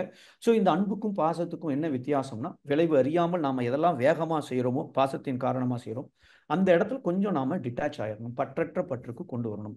வீட்டுக்காரர் எக்ஸசைஸ் போடணும், நல்ல எண்ணம். ஆனால் இது பெரிய பாட்டை எப்படி சொல்லுவோம் அப்படிங்கிற ஒரு நிமிஷம் யோசிச்சு பார்த்துட்டோம்னா அன்பு அங்கே தானா வர ஆரம்பிச்சிடும். ஒரு 2 மாசத்துக்கு 3 மாசத்துக்கு இதை ப்ராக்டிஸ் பண்றது கஷ்டம். ஆனால் அதற்கப்புறம் தப்பு நடக்குது அப்படின்னு தெரியும் கூட நம்ம டிட்டாச் ஆயிடலாம். அதாவது வெளியில வந்துடணும். குக்கர்ல 3 விசில் வந்தோடனே தீயை குறைக்கிற மாதிரி அப்படி பண்ணிட்டோம் அப்படின்னா அதை அன்பாக மாற்றி விடலாம். அதுதான் அந்த வித்தியாசம். ரொம்ப நன்றி உங்களுடைய கருத்துக்களுக்கு. வாழ்க வளமுடன். எக்ஸலண்ட்ங்கய்யா, எக்ஸலண்ட்ங்கய்யா. இன்னொரு கொஸ்டின் இருக்குங்கய்யா. ஒரு சார் நம்ம வீட்டுல இருக்கிறவங்க அவங்க செய்யக்கூடிய தகாத செயல்கள்னால அவங்களுக்கு உடல்நல குறைவு ஏற்படுது, குடும்பத்திலயும் பிரச்சனைகள் உருவாகுது, எல்லோருடைய மனம் கஷ்டமா இருக்கும் பொழுது நம்ம ஒரு முடிவு எடுக்கிறோம், இந்த நபரை விட்டு நம்ம விலகிடுறா என்ன அப்படிங்கிற ஒரு முடிவு எடுக்கும் போது அந்த பிரிவினைக்கு காரணமாக இருக்கிறதா, அது ஒரு அதனுடைய பிரிவினை காரணமா பிரிவினைவாதமாக மாறுகிறதா அப்படிங்கறதா என்னுடைய கொஸ்டின்ங்க. வாழ்க வளமுடன். இப்போ வீட்டுக்குள்ள ஒரு பாம்பு வந்துடுச்சு. இறைநிலை நான் வீட்டுக்குள்ள வச்சிருந்தா எவ்வளவு பெரிய ஆபத்து, எனக்கு என் உயிரே போயிடும். முதல்ல நான் பொருள் ஈட்ட, அந்த கவிதையிலே மகரிஷி சொல்லியிருப்பாங்க, பொருள் ஈட்ட, பொருள் சேமிக்க, பொருள் அனுபவிக்க. அப்போ நாம என்ன செய்யறோம் இந்த மாதிரி ஒரு விஷயத்துல நீங்க யோசிச்சு பார்க்கணும். வச்சிருந்தால் அதான் நம்ம கூடயே இருக்காங்க அப்படின்னு சொன்னால், வீட்டில் இருக்கிறவங்க யாரோ இருக்காங்க என்றால் எவ்வளவு நன்மைகள் எவ்வளவு தீமைகள், நமக்கு எவ்வளவு கடமை இருக்கு, அது வேற முக்கியம். அப்போ இது வெளியில போயிட்டாங்கன்னா அவர்களுடைய வாழ்வாதாரம் இல்ல அவர்களுக்கு எவ்வளவு கஷ்டம் வரும், நமக்கு எவ்வளவு கஷ்டம் குறையும், நன்மைகள் எவ்வளவு கிடைக்கும். இதை கொஞ்சம் யோசிச்சு பார்த்து, குணம் நாடி குற்றமும் நாடி அவற்றுள் மிகை நாடி மிக்க குழல்னு வள்ளுவர் சொல்ற மாதிரி, இருக்கிறதுல எதுல மைனஸ் குறைகள் அதாவது கம்மியா இருக்கோ, நிறைகள் அதிகமாக இருக்கிறதோ, நன்மைகள் அதிகமாக இருக்கோ, நாம அதை செய்யறது சரியா இருக்கும்னு நினைக்கிறேன். அதாவது பாம்பு வந்துடுச்சுன்னா நம்ம அதை வெளியில நம்ம தள்ளி தான் ஆகணும்.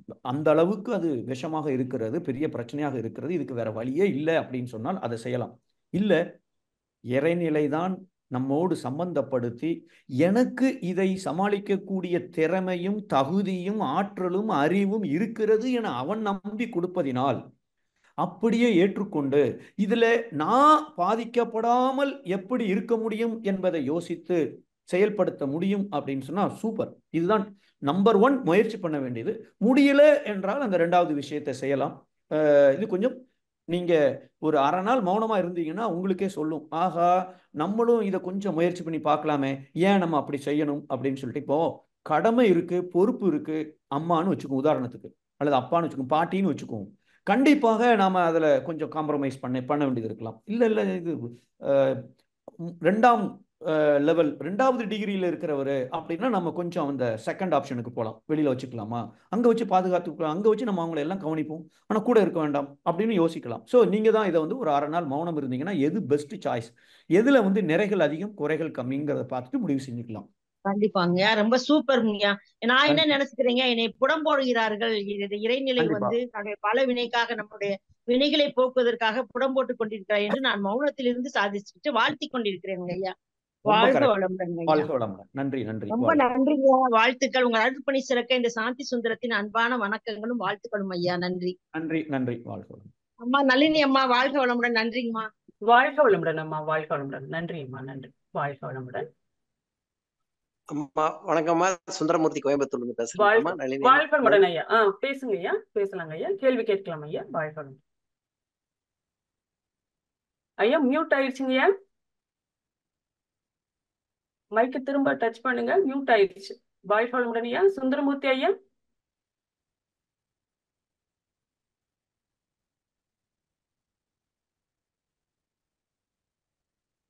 அடுத்ததாக கிருபாநிதி அம்மா அவர்களை அன்போடு அழைக்கிறோம். அம்மா பேசலாங்க அம்மா. வாழ்க வளமுடன் ஐயா. வாழ்க வளமுடன். உங்க ஸ்பீச் அன்னைக்கு சொல்ல வேண்டியது இல்லை, ஏன்னா நிறைய பேர் கேன்சரைஸ் பண்ணியிருக்காங்க. கேள்வியை மட்டும் நான் கேட்கலாம் அப்படின்னு நினைக்கிறேன். 1 2வதுயா, இப்ப நீங்க பேசுனது எப்பவுமே நான் திருப்பி கேட்டதே கிடையாது, அப்படியே எனக்கு உள்ள போயிடும். அதை நான் கேட்காத அன்னைக்கு தான் யூடியூப் போவேன். ஆனா இன்னைக்கு இந்த ஸ்பீச்சை நான் திருப்பி கேட்கணும். எதுல இப்ப என்னைய பொறுத்த வரைக்கும் இதுல நான் கொஞ்சம் விலகி இருக்கிறது மாதிரி எனக்கு தோணுது இல்லையா. எதுலையுமே நம்ம குடும்பத்துல இருந்து பார்த்தாலே எனக்கு வயசாயிருச்சு, இவங்க இப்படி செய்யறாங்க அப்படிதான் என்னால கணிக்க முடியுது இல்லையா. இது நான் உள்ள என்ட்ராகிறேன்னு எனக்கு தெரியல. நான் இன்னும் கொஞ்சம் அதை கேட்டு மாத்திக்கிறேன், அது மகிழ்ச்சி அடைகிறேன். 1 ஐயா, அப்ப நீங்க அன்புக்கும் பாசத்துக்கு வித்தியாசம் சொன்னீங்க. அந்த பாசம் நீங்க அடிக்கடி சொல்லியிருக்கீங்க, அது வலிக்கு விட்டுறோம் வேண்டாங்கிறத. ஆனா சில விஷயங்கள்ல சில நேரத்துல அந்த பாசம் அன்பை தாண்டி உரிமை உள்ளவர்கிட்ட மட்டும்தான் எடுத்துக்க முடியாது. அந்த உரிமைக்கு என்னையா சொல்றீங்க, அந்த உரிமை எப்படி காமிக்கிறது? நம்ம சில சமயம் நான் கேட்பேன், எனக்கு இந்த நீங்க தான் செய்யணும், அந்த உரிமை உனக்கு மட்டும்தான் இருக்கு. ஆனா சில தவிர்க்க முடியாத, இப்ப நான் ஆஸ்பத்திரிக்கு போகணும்னா அது என் பிள்ளைதான் செய்யணும். அவங்களுக்கு 1000 வேலை இருக்கும். அவங்க அன்னைக்கு நமக்கு ஒரு ஹஸ்பண்ட் அனுப்புவாங்க, அதுல சில கோபங்கள் கூட எனக்கு வராது. நீனா விவரமான ஆளு, நீ இப்படி அப்படிங்கிற எண்ணங்கள் தோன்றும். அந்த உரிமைக்கும் பாசத்துக்கும் அன்புக்கும் என்னையா சொல்றீங்க? நன்றி ஐயா, வாழ்க வளமுடன். வாழ்க வளமுடன், வாழ்க வளமுடன். ரொம்ப நன்றி, அருமையான கேள்வி. நார்மலா நாம இந்த பாசம் யார்கிட்ட இருக்குன்னா, உரிமை இருக்கிறவர்கள்ட்ட தான் பாசம் இருக்கு. உரிமை இல்லாதவர்கள்ட்ட நாம அந்த பாசத்தை காமிக்கிறது. ரோட்ட போற ஆள்கிட்ட பாசமா கூப்பிட்டு ஏன்பா சாப்பிடாம போறேன்னு கண்டுக்கிறதே இல்லை நம்ம. ஏன்னா அங்க பாசம் என்பது அங்க இல்லை. அன்பு என்பது இருக்குமே, ஆனால் அது டோட்டலி டிஃப்ரெண்ட். என்னென்ன, ரோட்டில் கன்றாவியா ஒரு சாக்கடையில எந்திரிச்சு வந்த ஒரு நாய் ஒரு மாதிரி வீக்கா நடக்க முடியாம நடந்து, ஐயோ பாவம் நாய் சாப்பிடல பொழுக்க, நம்ம கையில இருக்க பிஸ்கட்டை போடலாமான்னு எண்ணம் வந்துச்சுன்னா அது அந்த அன்பினுடைய ஒரு உச்சபட்சம், எந்த ஒரு உயிர் துன்பப்பட்டாலும். ஸோ பாசத்துக்கும் அன்புக்கும் அது ஒரு விஷயம். ஓகே, இப்போ உரிமைன்னு எடுத்துக்கிட்டா நம்ம பையன், ஒய்ஃபு, அம்மா, ஸோ இவங்கள்ட்ட தான் நாம இந்த உரிமையை எடுத்துக்கொள்ள முடியும். எல்லாத்தையும் இந்த உரிமையை எடுத்துக்கொள்ள முடியாது. அப்போ நம்ம என்ன செய்யணும்? உரிமை இருப்பதில் கண்டிப்பாக அம்மா பையன்கிட்ட தான் அதை கேட்க முடியும். வேற யார்ட்டையும் கேட்க, எனக்கு உடம்பு சரியில்லை டாக்டர்கிட்ட போகணும், என்னால் நானா போக முடியாது, துணைக்கு ஒரு ஆள் வேணும், பையன் தான் செய்யணும், பையனுக்கு அந்த பொறுப்பு இருக்கு, கடமை இருக்கு, நமக்கு அந்த உரிமையும் இருக்கு, இதெல்லாம் விட்டு கொடுக்கணும் அவசியமே இல்லை. ஆனால் நாம் அதை செயல்படுத்தும் பொழுது அவருக்கு துன்பம் இல்லாமல், அதாவது மனசளவில் அவரை உனக்கு இது கூட வர முடியாதா அப்படின்னு கேட்கறது இல்லப்ப, எப்போ ரொம்ப பிஸியாப்பா வர முடியாதப்பா, அப்போ நான் என்ன பண்ணலாம், என்ன செய்யலாம், இல்லை எப்போதான் வர முடியும் அப்படி நம்ம பேசிட்டோம் அப்படின்னு சொன்னால், அவர்களுடைய நிலையை பிறர் தேவை விருப்பம் கூர்ந்து உணர்ந்து அப்படின்னு மகரிஷி அவர்கள் அதை போட்டிருப்பாங்க, என்னுடைய கடமையை மாற்றிக்கொள்ள வேண்டும் என்று. ஸோ அதனால ஒரு சில இடங்கள்ல நீங்க சொன்ன மாதிரி தவிர்க்க முடியாத ஒரு விஷயங்கள்ல உங்க உரிமையை பயன்படுத்தி தான் ஆகணும். மகரிஷி அவர்கள் இன்னொரு இடத்துல, எனக்கு என்ன உரிமை இருக்கோ அதை நான் பாதுகாத்துக் கொள்வது எந்த தப்பும் இல்லை. அதாவது பாம்பு வருது, என் உரிமை, என் உயிரை நான் காப்பாற்றிக் கொள்வது. நான் அந்த இடத்துல என்ன செய்தால் என்னுடைய உடலையும் உயிரையும் பாதுகாத்துக் கொள்ள முடியுமோ அதை நான் செஞ்சுதான் ஆகணும். அதே போல அப்ப என்ன வித்தியாசம்னா, ஒரே வித்தியாசம், உரிமை என்பது 100% உண்மை, சந்தேகமே இல்லை, வேற யாருக்கும் அது கிடையாது, எனக்கு என் பையன் இருக்கு. ஆனால் செயல்படுத்தும் பொழுது பாசமாக இல்லாமல் அன்புங்கிற ஒரு அடிப்படையில, அவரும் ஒரு இறைநிலைங்கிற ஒரு அடிப்படையை மனசுக்குள்ள கொண்டு வந்துட்டு, மகரிஷி சொல்ற அந்த மெய்ஞான பார்வையோடு பார்த்துட்டோம் அப்படின்னு சொன்னால், மன அலைச்சூழலை குறைச்சிட்டோம் சொன்னால், அவரு செய்வாரா மாட்டாரா, அவருக்கு என்ன பிரச்சனை, இதெல்லாம் என் மனசுல ஓட ஆரம்பிச்சிடும். அப்ப அவருக்கு இந்த கஷ்டம் இருக்கு, இந்த கஷ்டத்துல அவர் கஷ்டப்பட்டு இதை செய்யறதுக்கு நானே கஷ்டப்பட்டு இதை சமாளிச்சிடலாமே அப்படிங்கிற அளவுல நமக்கு பிறர் தேவை விருப்பம் கூர்ந்து உணர்ந்து, அதுக்கு ஒண்ணும் இல்லை, மன அலைச்சலை குறைப்பதற்குண்டான பயிற்சிகளை செய்யணும், எதிர்பார்ப்பை குறைத்துக் கொள்ள வேண்டும். ஆனால் நீங்க சொல்ற அந்த சூழ்நிலையில உரிமையை பயன்படுத்துறதுல தப்பே இல்லை. பயன்படுத்தும் பொழுது நாம அந்த பிவியா இல்லாம எப்படி அன்பாக அமைதியாக அதை நம்ம முயற்சி பண்றதுல தப்பே கிடையாது. அதுதான் சரியாக இருக்கும். நன்றி, வாழ்க வளமுடன். ஐயா வாழ்க வளமுடன், ரொம்ப சிறப்பு. அம்மா நளினி அம்மா வாழ்க வளமுடன். வாழ்க வளமுடன் அம்மா, வாழ்க வளமுடன். நன்றி அம்மா. ஐயா, சாட் பாக்ஸ்ல ஒருத்தர் ஒரு வினா எழுப்பியிருக்காங்க, அவங்கள அன்மியூட் பண்ணிடுறீங்களா? ரொம்ப நீளமா இருக்கு அந்த மெசேஜ், நான் பார்த்தேன். இல்ல, அதை சுருக்கமா நான் அது என்னன்னு சொல்லிடுறேன் நானு. ஐயா என்ன சொல்றாங்க அப்படின்னா, நம்ம அகத்தாய்வுல மகிழ்ச்சி சொல்லியிருக்காங்க, இப்ப விட்டு கொடுத்தல் இதெல்லாம் இருக்கணும், இருந்துதான் நம்ம அதை சரி செய்து பிரச்சனைகளை சரி செய்து வாழலாம்னு. அப்ப அன்புன்னு ஒண்ணு அடிப்படையா இருந்துச்சுன்னா, அவங்களுக்குள்ளே இருந்துச்சுன்னா, அதை வச்சே நம்ம புரிதல் இருக்கும்ல, என்ன எது தப்பு சரி அப்படிங்கறது அவங்களுக்குள்ள பேசியே முடிவு பண்ணலாம்ல. அப்ப அன்பு தானே அடிப்படையா இருக்கணும், அது இருந்தா அது எல்லாமே சரியாயிடும் தானே அப்படின்னு சொல்லி அவங்க கேட்கறாங்க ஐயா. ரொம்ப கரெக்ட் தான் அவங்க சொல்றது. அதுதான் ஐடியலான ஒரு சிச்சுவேஷன்ல கண்டிப்பாக அன்பு இருந்தா அங்க பிரச்சனையே இல்லை. சப்போஸ் அப்படி ஒருவேளை அன்பு இருக்கிறது என்றால், நான் கல்யாணமான அன்னையிலிருந்து அந்த அன்பு அவங்களுக்கு இருக்கு, என்ன செஞ்சு அது ஃபர்ஸ்ட் 2 வருஷம் 2 பேருமே அதை ஃபாலோ பண்ணுவாங்க, 2வது வருஷத்துக்கு அப்புறம் வச்சுக்குமே, அப்போ இருக்கு அப்படின்னு சொன்னால் என் பாவப்பதிவு என்னைக்கு கழியிறது, யார் மூலமா கழியிறது, எந்த வருஷத்துல கழியும், மேபி ஒரு வருஷத்துல மற்ற விஷயத்துல கழிஞ்சிட்டு சிக்கலாயிரும். அப்போ பாவப்பதிவை கழிப்பதற்காக இறைநிலை ஒரு கணக்கை போட்டு தகுந்த நபரை வாழ்க்கை துணையாக தேர்ந்தெடுத்து, அவர்கிட்ட என்ன குறை இருக்கணுமோ அந்த குறைகள் உள்ள மனிதரை தேர்ந்தெடுத்து நமக்கு இறைநிலை கணக்கை போட்டு அனுப்பிச்சிருக்கு. அவங்க கணக்கு எவ்வளவு பெரிய கணக்கு, நம்ம அறிவுக்கு அந்த கணக்கு இப்ப புரியாது. ஆனால் போக போக போக நாம இப்போ புதுசா பாவம் செய்யாம அவர்கள்ட்ட அன்பு இல்லை, கரெக்ட் தான், அன்பு இருந்தா தேவையில்லை, பொறுமை எல்லாம் நல்லபடியா நடக்கும். ஆனா கணக்கு கரியாதே, நான் பிறப்பின் நோக்கம் நிறைவேறாதே. ஸோ அப்போ இறைநிலை ஒரு கணக்கு போட்டு வாழ்க்கை துணையை தேர்ந்தெடுத்திருக்கிறது. அதை அப்படியே நான் ஏற்றுக்கொண்டால் மட்டுமே அவர்களிடம் இந்த டிவி பிவியை நான் காமிக்காம இருப்பேன். அப்ப என்ன ஆகும்? இருக்கிற பாவப்பதிவு கழிகிற வரை அவர்கள் அப்படி இருப்பார்கள். அது வரைக்கும் நான் இந்த நல்ல விஷயத்தை ஃபாலோ பண்ண ஆரம்பிச்சிட்டேன்னு சொன்னால் என்னுடைய எண்ணம் அவர்களுடைய கருமையத்துல போய் மாற்றுகிற அளவுக்கு எனக்கு அந்த தகமை கிடைத்து விடுகிறது. அப்போ இவர்கள் நினைப்பதை அவர்கள் செய்வார்கள், அவர்கள் நினைப்பதை இவர்கள் செய்வார்கள். ஈருடல் ஓர் உயிர் மாதிரி ஒரு ஆனந்தமான ஒரு வாழ்க்கையை வாழ முடியும். ஸோ அது வரைக்கும் அவங்க சொல்ற அந்த பொறுமை, விட்டு கொடுத்தல், தியாகத்தை பின்பற்றித்தான் ஆக வேண்டும். அதுக்கு எவ்வளவு மாசம் ஆகும், எவ்வளவு வருஷம் ஆகும் என்பது பதிவுகளுடைய எண்ணிக்கையை பொறுத்து இருக்கு. நான் எந்த அளவுக்கு அதை பின்பற்றுகிறேன் என்பதை பொறுத்து இருக்கு. 2 பேரும் பின்பற்றணும்னு அவசியம் இல்லை. மனவளக்கலை மன்றத்துக்கு வந்தாச்சுன்னா ஒருத்தர் அதை பின்பற்றினா போதும். கண்டிப்பாக அந்த இடத்துல பாறையா இருந்தாலும் சரி அது கரையும்.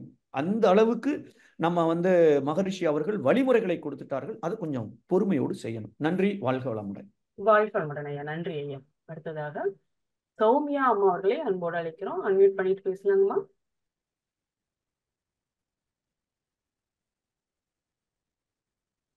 சௌமியா, மைக்கு ஒரே ஒரு முறை டச் பண்ணுங்கம்மா.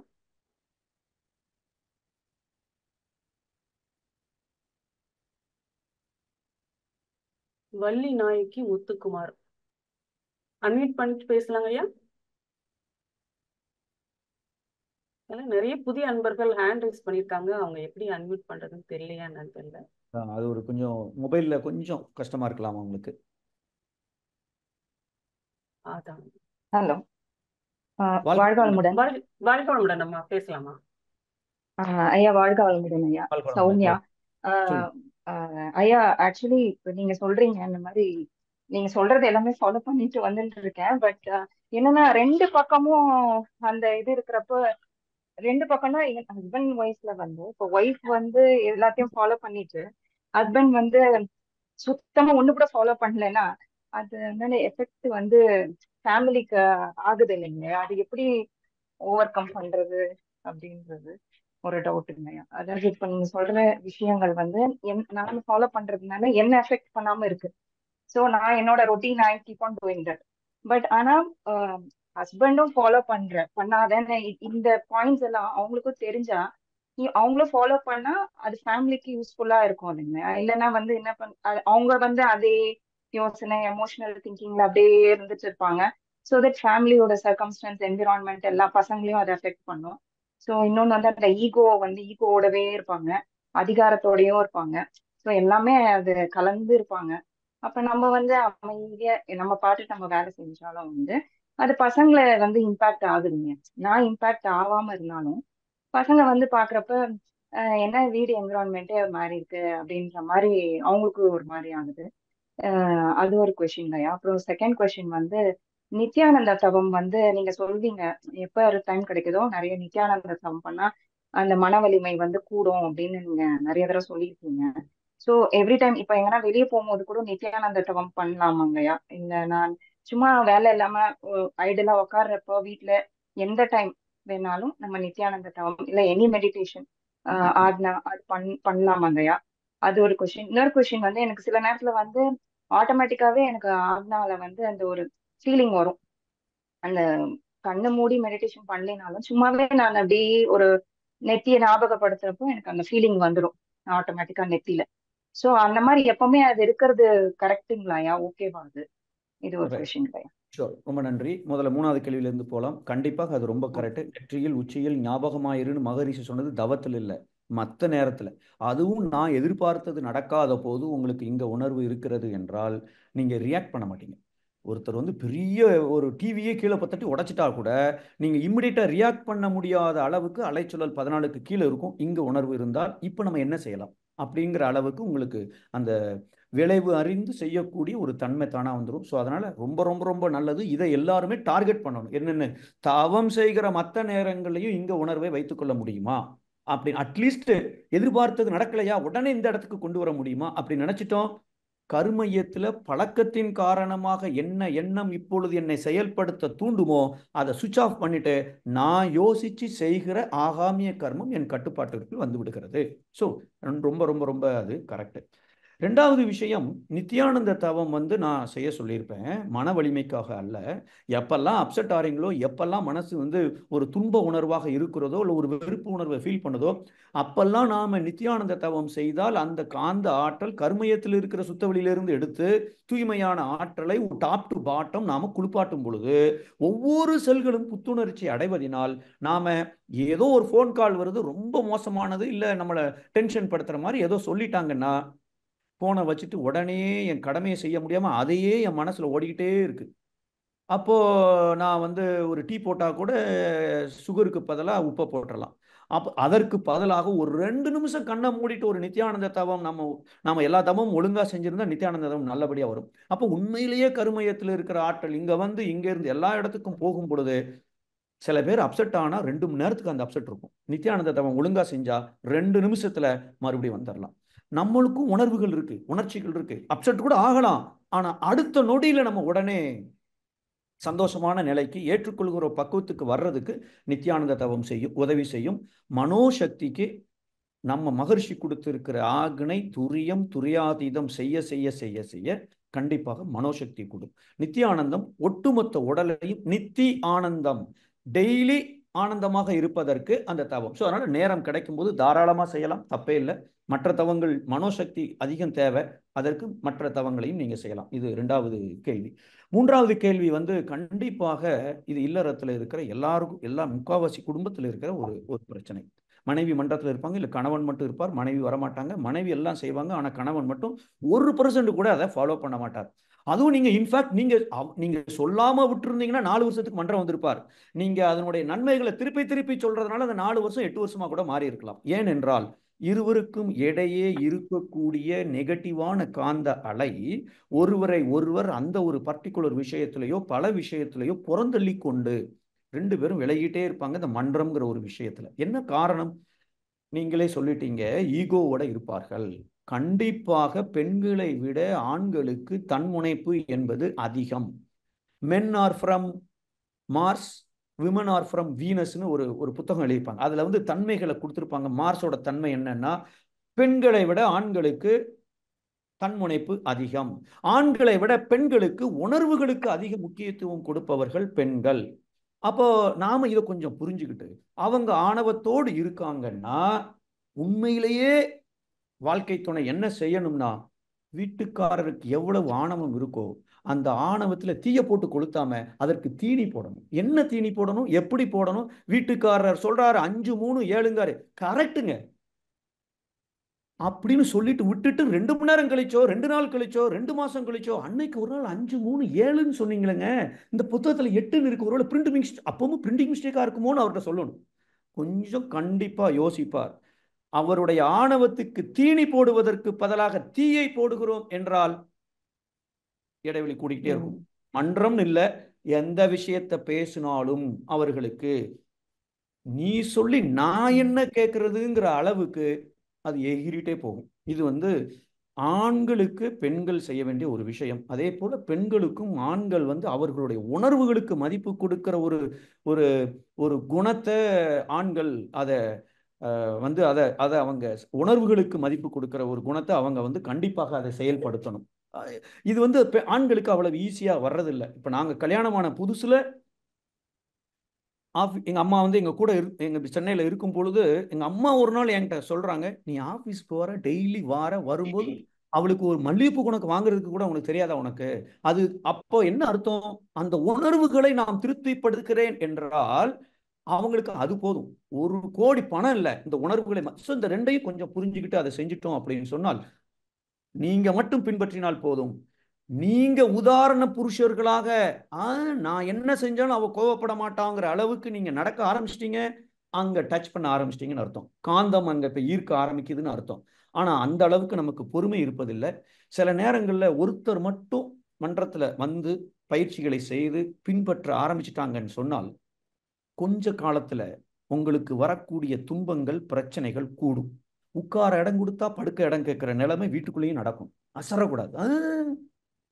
மகரிஷி சொன்னது கரெக்டு, நான் பின்பற்றுவேன். நல்லவர்களுக்கு பாவப்பதிவுகள் முதலிலே வெளிவருகிறது அப்படின்னு ஒரு பெரியவர் சொல்றாரு. அப்போ நான் நல்ல விஷயத்துல போறேன், அப்ப என்கிட்ட இருக்கிற கெட்ட குணங்கள்லாம் போகுதுன்னா அதற்கு அப்புறம் நீங்கள் நினைத்ததை அவர்கள் செய்வார்கள், இது நடக்கும். அது வரைக்கும் பொறுமையோடு நாம தான் அதை பின்பற்ற வேண்டும். ஸோ முதல் கேள்விக்கு தொடர்ந்து பின்பற்றுங்கள். அவங்க செய்யறாங்களா செய்யலையா என்பது உங்களுக்கு முக்கியமே இல்லை. நீங்க அந்த எதிர்பார்ப்பை ஓரமா வச்சுட்டு, ஆனா நோக்கம் இருக்கணும், அவர் மன்றத்துக்கு வரணும், நம்ம பயிற்சிகளை பின்பற்றணும். ஏன்னா குழந்தைகள் அஃபெக்ட் ஆகுது, நீங்க சொன்னீங்கல்ல, கண்டிப்பா அஃபெக்ட் ஆகும். அந்த கவிதையிலே மகரிஷி சொல்லியிருப்பாங்கல்ல இல்லறத்தில். அப்போ நடக்கும். நாம அதை கொஞ்சம் மாற்ற பொறுமையாக இருந்து முயற்சி செய்தால் கண்டிப்பாக பலன் கிடைக்கும். கொஞ்சம் நாளாகும், அவ்வளவுதான். நன்றி. வாழ்க வளமுடன். நீங்க சொன்னது கரெக்டுங்க ஐயா. ஆக்சுவலி வந்து சின்ன சின்ன விஷயத்துக்குலாம் இப்ப பெரிய பூகம்பம் மாதிரி வருது. பிரச்சனை வந்து பூகம்பம் மாதிரி ரியாக்ஷன் வருது. நம்ம ஒண்ணுமே அங்க இருக்காத விஷயம்னா பூகம்பம் மாதிரி விஷயம் ரியாக்ஷன் வருது. சோ அதனாலதாங்க ஐயா எப்படி இதை ஹேண்டில் பண்றதுன்னே புரியல. நான் அதுல அஃபெக்ட் ஆகல. பிகாஸ் நீங்க சொல்றது கரெக்ட் தான். நீங்க செய்யறதை செய்யுங்க. இன் அடிஷன் டு தட் ஒண்ணு செய்யுங்க. நீங்க சும்மா அவங்கள வாழ்த்துறதுக்கு பதிலாக மனசளவில் அவங்க காலத்தொட்டு உங்கள் எதிர்பார்ப்பு படி நான் நடக்காததற்கு என்னை மன்னியுங்கள், வாழ்க வளமுடன் சொல்லுங்க. இன்னும் கொஞ்சம் ஃபாஸ்டா உங்களுடைய எண்ண அலைகள் அங்க போய் மாற்றத்தை ஏற்படுத்தும். இது கொஞ்சம் எப்பெல்லாம் டைம் இருக்கோ, சும்மா இருக்குனாரு நித்யானந்த தவம் செய்யாதீங்க, இதை செய்யுங்க. இதை நீங்க செய்ய செய்ய செய்ய உங்க காந்த அலை கண்டிப்பாக அங்க போய் ஊடுருவி விளைவை ஏற்படுத்தக்கூடிய ஒரு சூழ்நிலையை ஏற்படுத்தும். அது வரைக்கும் அவங்க என்ன செஞ்சாலும் சரி, ஒஸ்டா போனாலும் சரி, சாட்சாத் கடவுளே என் முன்னாடி அவர் ரூபத்தில் வந்து நிற்காருன்னு நினைச்சுக்கிட்டு உங்க கடமைகளை துன்பம் இல்லாமல் செய்யறதுக்கு முயற்சி பண்ணுங்க. பாராட்டுக்கள். அருமையான கேள்வி. நன்றி. வாழ்க வளமுடன். நன்றி. நன்றி. வாழ்க வளமுடன். நன்றி. அடுத்ததாக வள்ளி நாயக்கி முத்துக்குமார் ஐயா அவர்களை அன்போடு அழைக்கிறோம். ஐயா அன்மியூட் பண்ணி பேசலாம் ஐயா. வாழ்க வளமுடன். அம்மா நீங்க தொகுத்து சொன்னது எங்களுக்கு ரொம்ப ஈஸியா இருந்தது. ஐயாவோட கருத்துக்களை. நன்றி. வாழ்க வளமுடன் அம்மா. ஐயா வாழ்க வளமுடன். வாழ்க வளமுடன். வாழ்க வளமுடன். ஐயா இதுவரைக்கும் வந்து இந்த உடல் நோயா வர்ற வாதம் மட்டும்தான் வந்து தெரிஞ்சிருந்தது. ஆனா இந்த மனவாதம்னு நீங்க பிரிச்சு சொன்னது ரொம்ப ரொம்ப ஆச்சரியப்படக்கூடிய அளவுல இருந்தது ஐயா. எங்களுக்கு வந்து இப்ப இனி நாம வந்து கண்டுபிடிச்சு அதை எப்படி நீக்கணும் அப்படிங்கிற விஷயத்த இன்னைக்கு நாங்க தெரிஞ்சுக்கிட்டோம். ரொம்ப நன்றி ஐயா. நன்றி. நன்றி. வாழ்க வளமுடன். வாழ்க வளமுடன். வாழ்க வளமுடன் அம்மா. நன்றி அம்மா. வாழ்க வளமுடன். அடுத்ததாக வசந்தி அவர்களை அன்போடு வைக்கின்றோம்.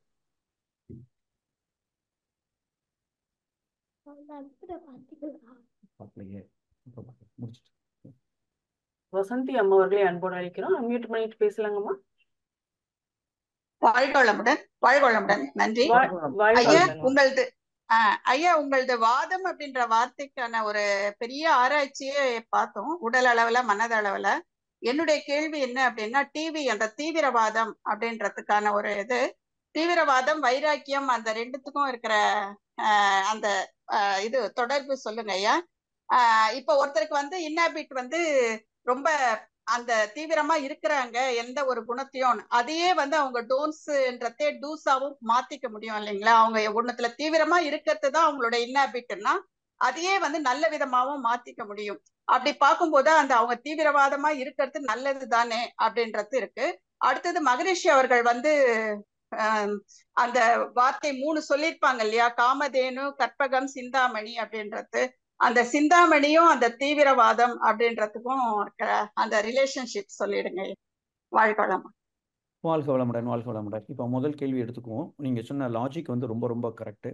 ஒருத்தருக்கு வந்து வைராக்கியம் இருக்கு அப்படின்னு சொன்னால் அந்த வைராக்கியத்தை வாழ்க்கையின் குறிக்கோளுக்காக நான் இறை உணர்வு பெற்றே ஆகணும் என்றோ, தினசரி உடற்பயிற்சி செய்வேன் என்றோ, தவம் செய்வேன் என்றோ அதை அவர் அதை அதுக்கு பயன்படுத்திட்டாருன்னா அது சூப்பர், அது சந்தேகமே இல்லை, ரொம்ப ரொம்ப கரெக்ட். ஆனால் ஈசனே ஆயினும் ஆசை அருமின் ஆசை அருமின்னு நம்ம முன்னோர்களும் சொல்லியிருப்பாங்க. அப்ப என்ன ஆகும்னா, கடவுள் மேலேயே ஒரு அதிக பற்று வைந்து ஒருத்தர் இருக்கார் என்றால் எதுக்கு கல்யாணம் பண்ணியிருக்காரு அவரு? அப்ப அந்த கடமையில அவர் கொஞ்சம் லூஸ் ஆயிடுவார். இதுவும் வந்து ஆன்மீக போதனைன்னு சொல்லலாம், ஆன்மீக போதை என்று சொல்லலாம். அப்போ நாம இப்ப சில நேரங்களில் பார்க்குறோம், நாங்க மன்றத்துல இருக்கிறவங்களே சர்வீஸ் பண்றேன்னு சொல்லிட்டு வீட்டுல சாப்பாடை ஆர்டர் பண்ணி வீட்டுல வச்சுட்டு நான் மன்றத்துக்கு வர்றேன் அப்படின்னு சொன்னால் ஐம் சாரி, எனக்கு பாவம் ரெண்டு சேருது உண்மையிலேயே. அப்போ தான் குடும்பம் அப்படிதான் நான் பண்ணணும் இல்லையா? அப்ப அந்த இடத்துல கடமையை தவறிடக்கூடாது. ஸோ அதனால அந்த வைராக்கியம் என்பது அதை நீங்க மனோசக்தின்னு எடுத்துக்கிட்டீங்கன்னா நல்ல விஷயங்களுக்கு அவர் பயன்படுத்துறதுக்கு அவருக்கு கிடைச்சிருக்கிற ஒரு ப்ளஸ் பாயிண்ட் தான் அது. அதில் எந்த சந்தேகமும் இல்லை. ஆனால் எதுலேயுமே அவர் ஒரு தீவிரத்தை கடும் பற்று வைத்துக்கொண்டு அவர் செயல்படுகும் பொழுது அது கொஞ்சம் சிக்கல் உண்டு பண்ணத்தான் செய்யும். அதில் சந்தேகமே இல்லை. ஸோ அதனால தான் மகரிஷி அவர்கள் பற்றற்ற பற்று என்று குறிப்பிட்டிருப்பார்கள். இயற்கை என்ன நினைக்குது, நான் எதை தேடி ஓடுகிறேனோ அது என்னை விட்டு ஓடினால் மட்டுமே நான் ஒரு பற்றற்ற நிலைக்கு வர முடியும் என்ற கணக்கோடு அதற்கு ஏற்ற ஒரு சூழ்நிலையை இயற்கை ஏற்படுத்துகிறதுங்கிற பேரறிவின் கணக்கை நான் கொஞ்சம் புரிஞ்சுக்கிட்டேன்னு சொன்னால் ஏன் அந்த பாதையில நான் போகணும் அப்படிங்கிற ஒரு விழிப்பு எனக்கு கிடைச்சிடும், தெளிவு கிடைச்சிடும். அப்ப நான் அதற்கு தகுந்த மாதிரி போகலாம். ஆனால் நீங்க முதல் கேட்ட அந்த கேள்விக்கு மனோசக்தி இருக்கிறது என்றால், வைராக்கியம் இருக்கிறது என்றால், வைராக்கியம்னா என்ன அர்த்தம்? நான் இதை முடிப்பேன்னா முடிப்பேன், அவ்வளவுதான். அதுல இருக்கிறது. அதே இது கெட்டதா ஆயிடுச்சுன்னு சொன்னால் அது பிடிவாதமாக சிக்கலை உண்டு பண்ணிடுது. நல்லதா இருக்கிற வரைக்கும் பிரச்சனை இல்லை. ஆனா குணம் ஒண்ணுதான். எதை பிடிக்கிறதுங்கிறதா முக்கியம். நல்லதை பிடிச்சா நல்லது, கெட்டதை பிடிச்சா நல்லது. அதனால அதை வில் பவர் வேற, நம்ம சொல்ற தீவிரவாதம் என்பது வேற. இந்த 5 விஷயத்துல கடும்பற்றோடு இருந்தால் அது தீவிரவாதமா மாறிவிடுகிறது. நம்ம வில் பவர் என்பது எனக்கு தேவையானது எதா இருந்தாலும் அதுல நான் அந்த சக்தியை பயன்படுத்துகிறேன். அதனால கொஞ்சம் யோசித்து பார்த்தால் ஹிட்லருக்கும் வைராக்கியம் ஜாஸ்தி, மகாத்மா காந்திக்கும் வைராக்கியம் ஜாஸ்தி. இந்த 2 பேரும் போற பாதையில வித்தியாசம் இருக்கு. அந்த மாதிரி ஒரு சிக்கல்ல நம்ம மாட்டி விடக்கூடாது. அவ்வளவுதான். அதுக்கு தான் முதல் கேள்வி. 2வது கேள்வி நீங்க என்ன கேட்டிருக்கீங்க, சிந்தாமணி அதற்கும் தீவிரவாதத்துக்கும் என்ன ரொம்ப வித்தியாசம். 1% நம்ம அதை நெருக்கி கூட சொல்ல முடியாது. சிந்தாமணி என்றால் சிந்தை மணியான நிலை. மணினா மதிப்பு மிக்க ஒரு பெரிய ஜுவல்ஸ் அப்படின்னு சொல்றோம். அப்ப சிந்தைனா என்னுடைய சிந்தனை. அப்ப என்னுடைய சிந்தனை மிருக குணத்திலிருந்து விடுபட்டு மனித குணத்தை வெளிப்படுத்தி அதற்கு பிறகு எனக்குள் இருக்கிற தெய்வீகத்தன்மையை பிரகாசிக்கிற அளவில் ஒரு வைரம் எப்படி ஜொலிக்குமோ அந்த அளவுக்கு ஜொலிக்கிற அளவுக்கு என்னுடைய சிந்தை செயல்படுகிற நிலைதான் சிந்தாமணி. அதாவது ஒருத்தருடைய அறிவு சிற்றறிவா செயல்படல, பேரறிவு நிலையிலிருந்து செயல்படுகிற ஒரு நிலைக்கு பேரு சிந்தாமணி. அதற்கும் நாம சொல்ற அந்த தீவிரவாதத்துக்கும் டோட்டலா ரொம்ப ஆப்போசிட்டான எதிர்மறை ஒரு துருவங்களை உடைய விஷயம். 2க்கும் சிமிலாரிட்டின்னு சொல்லி நான் எதையும் பார்க்க முடியறதில்லை. பேரறிவு நிலையோடு இருக்கிற நிலை சிந்தாமணி. ஆனால் ஒரு விலங்கினத்தன்மையோடு பழக்கத்தின் காரணமாக ஒரு தீவிரத்தை ஒன்றின் மேல அதிகமாக வைத்துக்கொண்டு அதன் மூலமான துன்பம் கொடுக்கிற செயல் விலங்கின செயல் தான். மனுஷ செயல்னாலேயே மனம் பிளஸ் இதன், மனதை இதமாக வைத்திருப்பவன் மனிதன். இதமா ஃபர்ஸ்ட் வைக்கிறோம், அப்புறம் தெய்வீகத்தன்மைக்கு உணர்கிறோம். ஸோ இது கொஞ்சம் வித்தியாசம், கொஞ்சம் இல்லை நிறைய வித்தியாசம் இருக்கு. நன்றி, வாழ்க வளமுடன். ஆனால் அருமையா கொஞ்சம் ஒய்டா திங்க் பண்ணி ஒரு கேள்வி கேட்டிருக்கீங்க. சூப்பர், பாராட்டுக்கள். வாழ்க வளமுடன். நன்றிங்க ஐயா. நன்றி நன்றி. வாழ்க வளம். வாழ்க வளமுடன். வாழ்க வளமுடன் அம்மா. நன்றி அம்மா. அடுத்ததாக உமையாள் அம்மா அவர்களை அன்போடு அழைக்கிறோம். அன்மியூட் பண்ணிட்டு பேசலாங்கம்மா. ஒரே ஒரு முறை மைக் டச் பண்ணி பேசலாங்கம்மா. அன்மியூட் ஆயிடுச்சு. வாழ்க வளமுடன். ஓகேமா, வாழ்க்கை நன்றிமா ஐயா. வாழ்க வளமுடன். பேசுறேங்கம்மா. அம்மா வாழ்க வளமுடன். ஐயா நீங்க சொன்னீங்களா தமிழ் மொழி நம்ம தாய்மொழியா இருக்கிறதுக்கு we are so blessed, பல கோடி இது பண்ணிக்கணும், அது கொஞ்சம் சொல்லுங்க ஐயா. வாழ்க வளமுடன். நான் சொன்னது நிறைய வார்த்தைகளுக்கு தமிழ்ல கொடுத்திருக்கிற அந்த வார்த்தைகளே என்ன கருத்துக்காக அந்த வார்த்தையை வைத்திருக்கிறார்கள்ங்கிற ஒரு காரணத்தோடு அவர்கள் பெயர் சொல்லை வைத்திருக்கிறார்கள். நிறைய விஷயத்துக்கு தீவிரவாதம் எடுத்துக்கிட்டா எதன் மேலும் நான் தீவிரமாக இருந்தால் அந்த வாதம்ங்கிற அந்த வேகம் என்னிடம் சீர்குலைந்து விடும், அதனால வரக்கூடிய பிரச்சனைகள் எனக்கு வருகிறது என்ற அர்த்தத்துல அந்த தீவிரவாதம் பயங்கர அப்படின்னு வச்சிருக்கிறார்கள். வாக்குவாதம் அப்படின்னு என்ன அர்த்தம்? யார் ஒருத்தர் ஆர்கியூ பண்ணாலும் சரி, யாரோ ஒருத்தர் வின் பண்ண போறாங்களே ஒழிய 2 பேரும் ஜெயிக்க போறது இல்ல. 2 பேரும் ஜெயிக்கல, ஒருத்தர் தான் ஜெயிக்கிறாங்கன்னா அங்க தோல்விதான். 2 பேருக்குமே தோல்வி அடைந்தவரும் தோல்விதான், வெற்றி பெற்றவரும் அங்க தோல்விதான். அது மாதிரி ஒரு விளைவு வரும் என உணர்ந்து ஆர்குமெண்ட்டுக்கு பேர் வாக்குவாதம் என்று குறிப்பிட்டிருக்கிறார்கள். கடவுள், கட பிளஸ் உள், கடவுள் எங்கேயும் இல்லை, உனக்குள் நீ உள்ளே சென்றால் உனக்குள் இருக்கும் இறைநிலையை பார்க்க முடியும், அதனால கடவுள் என்று பெயர் வைத்தார்கள்.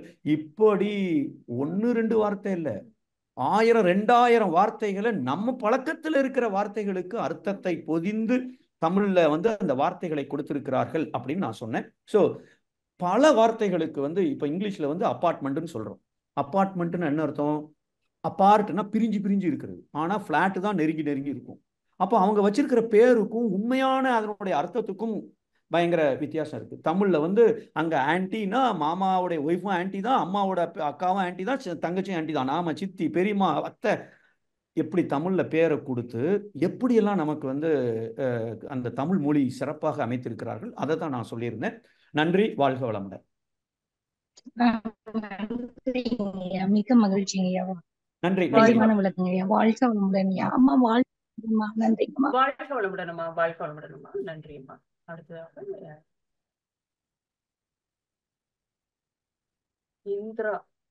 இந்திரா அவர்களை அன்போடு அழைக்கிறோம். அம்மா அன்மியூட் பண்ணிட்டு பேசலாங்கம்மா.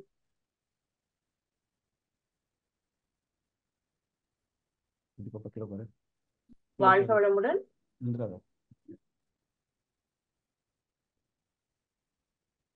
வாழ்க வளமுடன். இந்திரா அம்மா அன்மியூட் பண்ணிட்டு பேசலாங்கம்மா. ஓகே, அடுத்ததாக சாந்தி கண்ணன் அம்மா. வாழ்க வளமுடன் அம்மா. வாழ்க வளமுடன் ஐயா. வாழ்க வளமுடன். வாழ்க வளமுடன். நல்லா இருக்கேன் ஐயா, நீங்க நல்லா இருக்கீங்களா ஐயா? சூப்பரா இருக்கும். இன்னைக்கு எனக்கு கொஞ்சம் வேலை பழுவால லேட்டா தான் ஜாயின் பண்ணேன். நான் யூடியூப்ல கேட்டுக்கேன் ஐயா. அருமையா. நான் இப்ப எங்களுக்கு எந்த பிரச்சனையா இருந்தாலும் நீங்க சொல்ற அட்வைஸ் தான் ஐயா நெச்சியிலே உச்சியிலே ஞாபகமா இருக்கு. அது மாதிரிதான் இருந்திருக்கும். அவங்க யாரு நாங்க யாரு அத நினைச்சுதாயா நம்ம வாழ்க்கை நல்லாவே போயிட்டு இருக்கு. அது சொன்னும் ஒரு நன்றிக்காக தான் உங்களுக்கு கூப்பிட்டேன். நான் யூடியூப்ல கேட்டுக்கேன். ரொம்ப நன்றி ஐயா.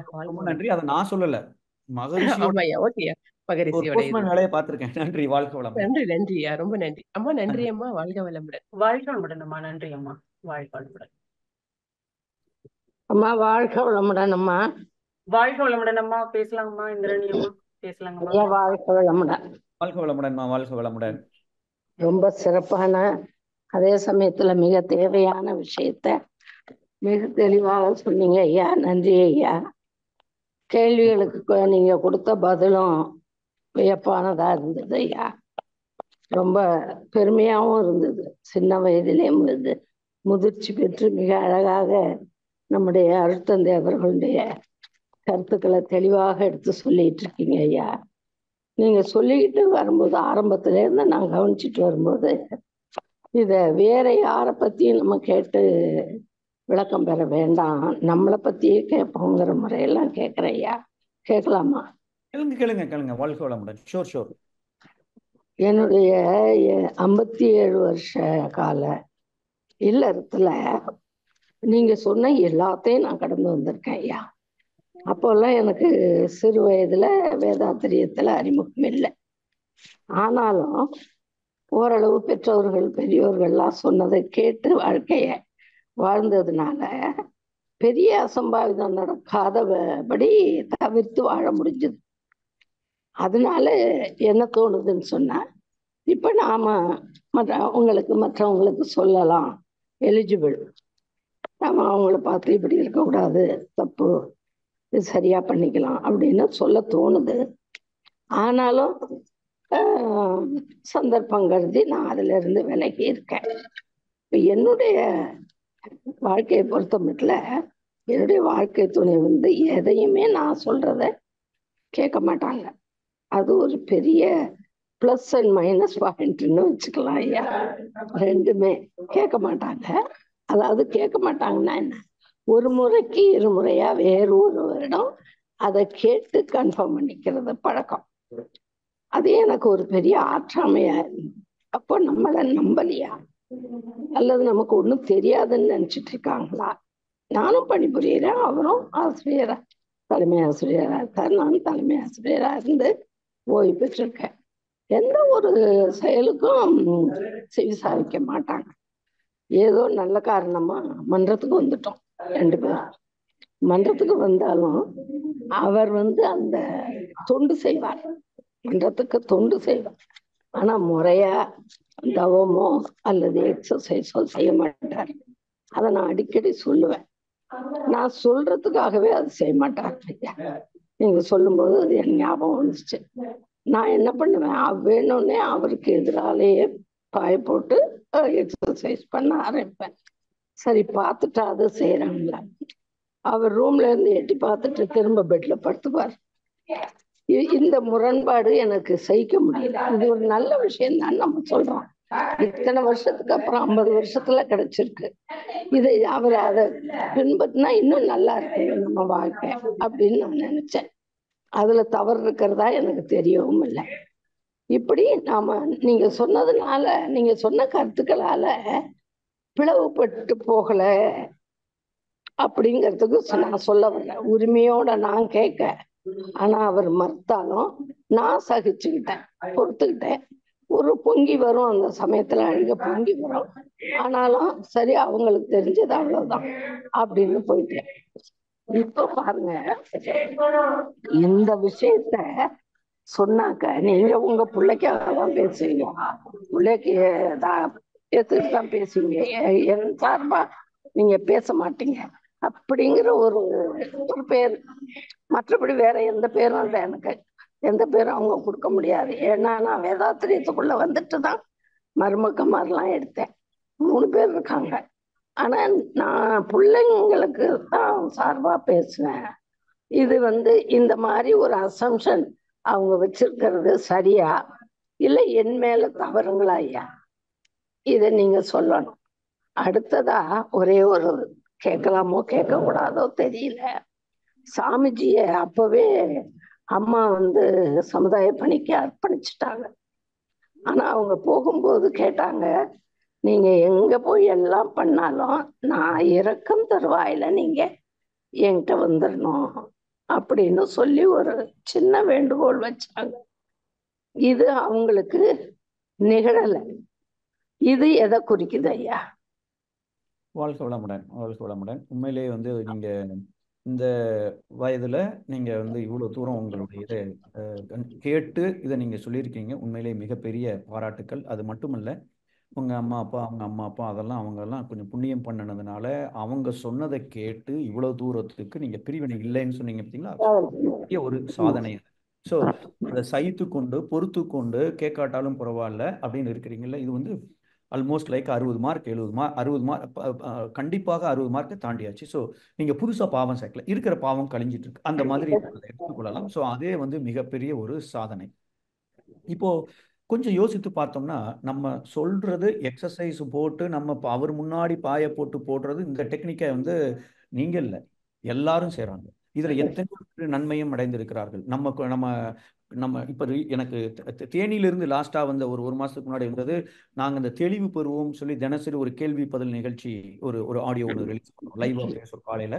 அதை அவங்களுக்கு அவங்க வீட்டுக்காரர் மாற வேண்டிய ஒரு விஷயத்தை அதுல உதாரணத்தோடு அது வந்திருக்கு அன்னைக்கு. ஸோ அதை அவங்க ஸ்பீக்கரை ரொம்ப சவுண்டில் வச்சுட்டு, அவர் எப்படியாவது இதை கேட்டு திரும்பிட மாட்டாரா, அவர் அது உணர்வாரா இதை அப்படிங்கிற ஒரு இதில் அவங்க செய்து இன்னைக்கு அவங்க அகத்தாய் 1 வரைக்கும் முடிச்சுட்டாங்க. இது நடந்து ஒரு 2 மாசம் ஆகுது அப்படின்னு எனக்கு ஒரு ஆடியோ மெசேஜ் அனுப்பிச்சிருந்தாங்க. இப்போ நாம இந்த முயற்சிகள்லாம் எடுக்கிறதுல எந்த தப்பும் இல்லை, கண்டிப்பாக நம்ம செய்யணும். ஆனா என்னன்னா, ஒரு விஷயத்த நம்ம மறந்துடுறோம். என்னன்னா, இன்னைக்கு 5 வயசு பையனே நீங்க எதுக்காக ஏன் முன்னாடி பாய போட்டு பண்ணிட்டு இருக்கேங்கிறத கண்டுபிடிக்கிறதுக்கு 2 நிமிஷம் ஆகாது, கண்டுபிடிச்சிருவான். அப்போ ஏற்கனவே ஒரு புறந்தள்ளி விடுகிற ஒரு மனப்பான்மை இருக்கும் பொழுது அவங்க அதை கேட்கணும் அப்படின்னு அப்படி இருக்கும் பொழுது அது அங்க செயல்படுத்துறதுல தாமதம் தான் ஆகும். ஸோ அதனால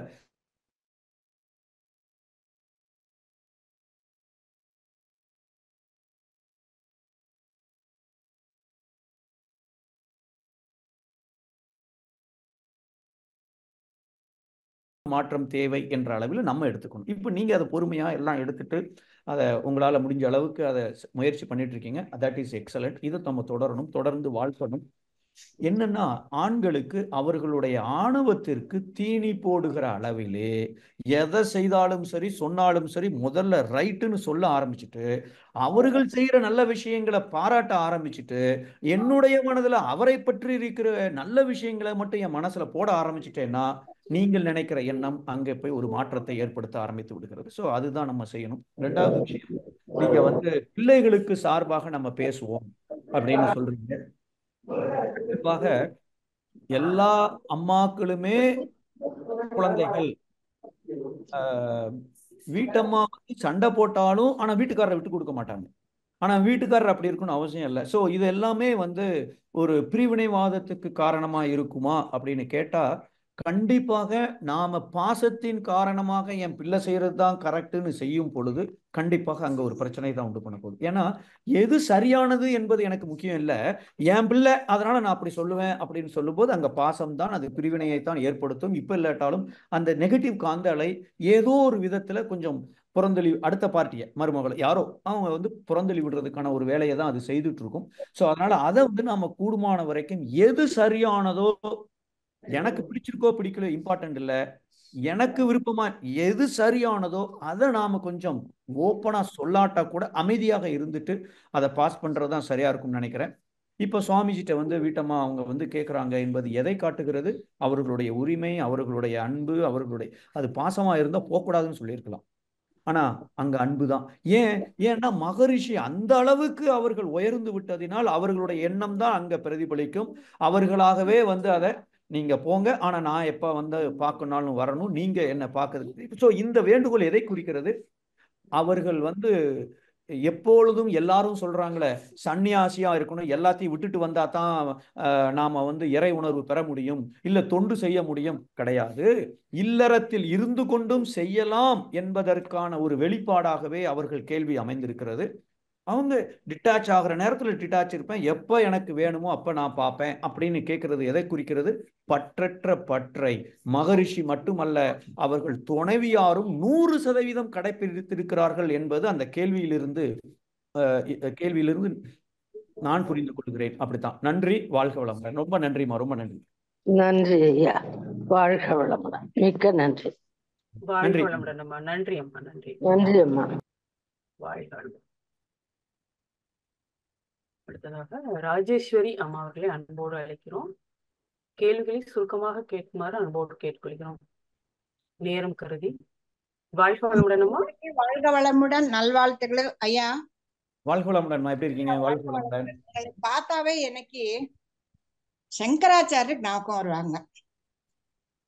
இந்த பாசத்துக்கும் அன்புக்கும் டிஃபரன்ஸ் அவ்வளவு அழகா சொல்லிட்டீங்க. அப்புறம் இந்த கொஸ்டின் ஆன்சர் சொல்லுவேன், நிறைய ஆன்சர்ஸ் கிடைச்சிருக்கு உங்களோட இதுல. ஒண்ணும் நான் உங்களை கை எடுத்து கும்பிட மாட்டேன், வாழ்த்தவும் மாட்டேன். அதோட எதனா ஒண்ணு பெருசு இருந்தா பாக்கணும், நான் செர்ச் பண்ணிட்டே இருக்கேன் ஐயா. மோஸ்ட்லி ராமலிங்க வள்ளலார் அவங்களோட ஆத்மா ஐயாக்கு வந்தது மாதிரி, நம்மளோட மகர்ஷிக்கு வந்தது மாதிரி. நான் 96 தான் போனது.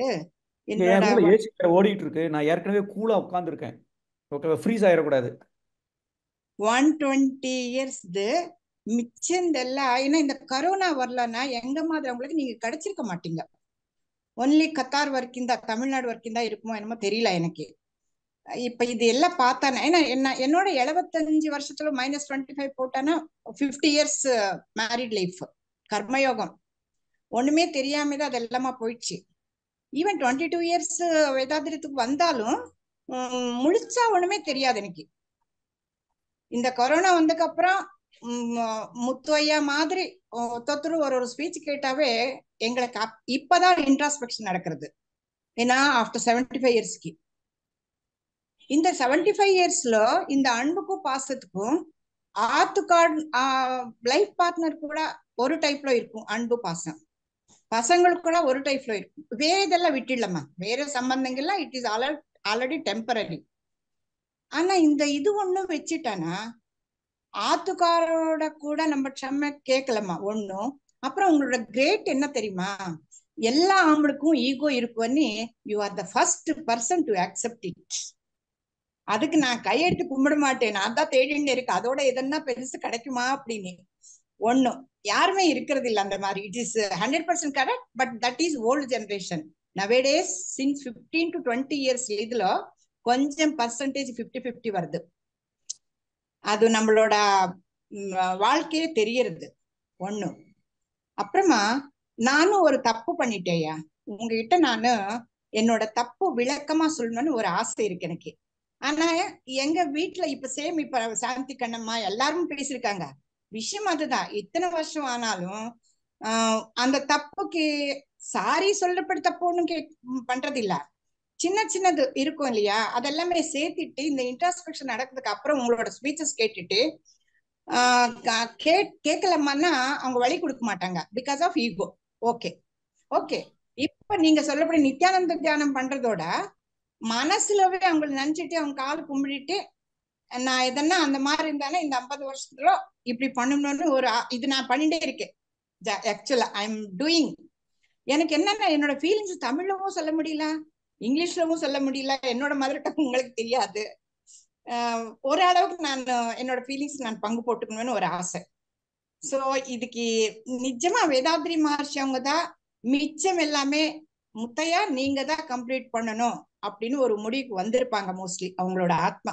எனக்கு நல்லா 100% தெரியும், நான் நினைச்சுட்டே இருக்கேன். ஏன்னா நீங்க எல்லாரும் மாதிரி ஸ்பீச் இல்ல கொடுக்கறது, அதுல நீங்க முழுங்கிட்டீங்க கம்ப்ளீட். தட் இஸ் மீன்ஸ் 200% நீங்க லைஃப்லவும் வாழ்க்கையில அது எப்படி சொல்றது பழக்கம் பண்ணிட்டு அந்த பழக்கம் பிராக்டிஸ் பண்றீங்க. நீங்க வாழ்க்கை வளமுடனம்மா, வாழ்க்கை வளமுடன். மன்னிக்கவும், நேரம் கருதி வந்து கேள்வி ஏதாவது இருந்தா கேளுங்கம்மா. அடுத்த அன்பர்கள் வெயிட் பண்ணிட்டு இருக்காங்க.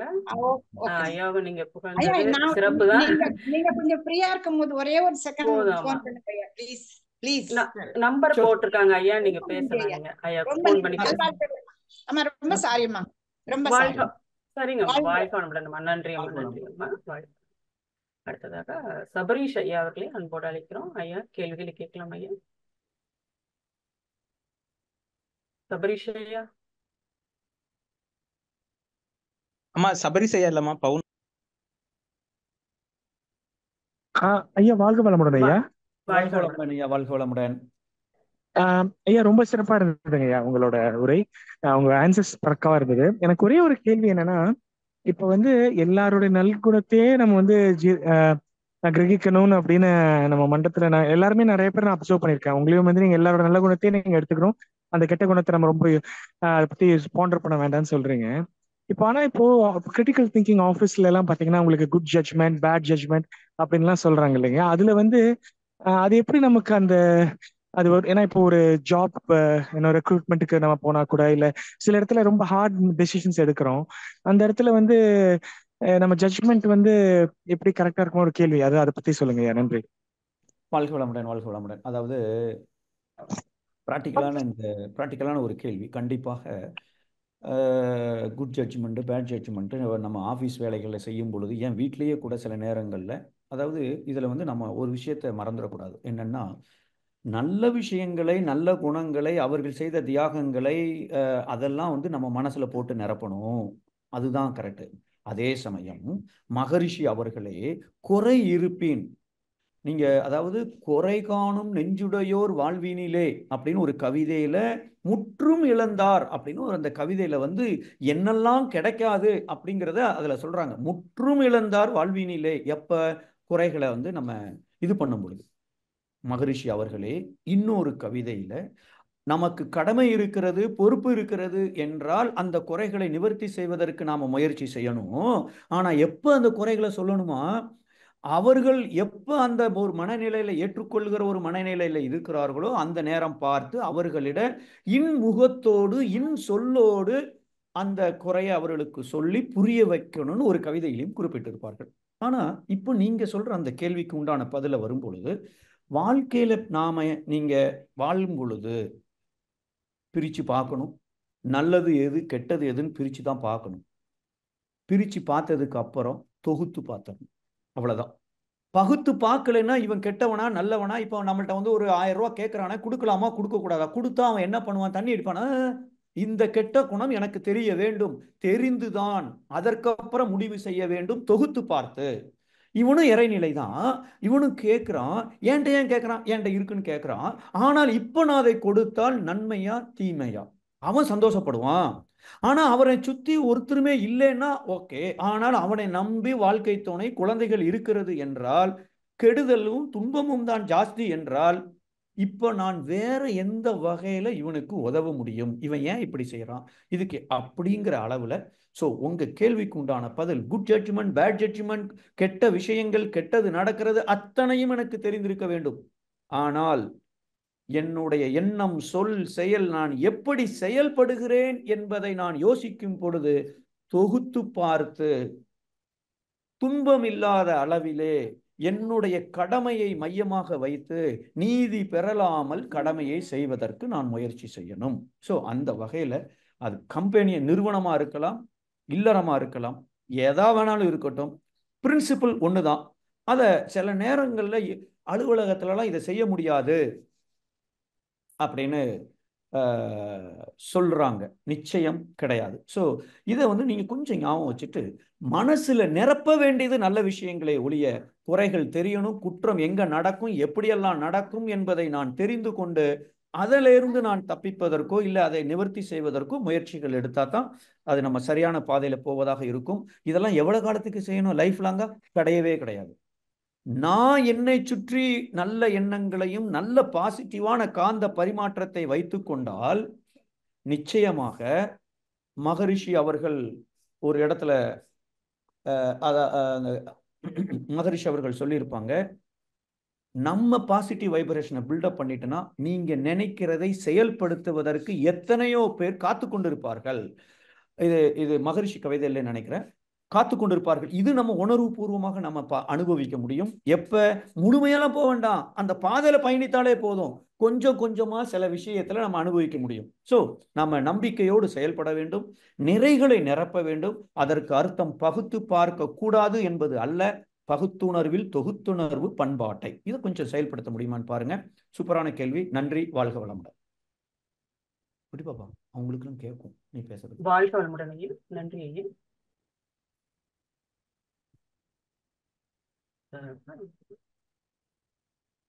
மாரிமுத்து ஐயா அன்மியூட் பண்ணிட்டு பேசலாங்க ஐயா.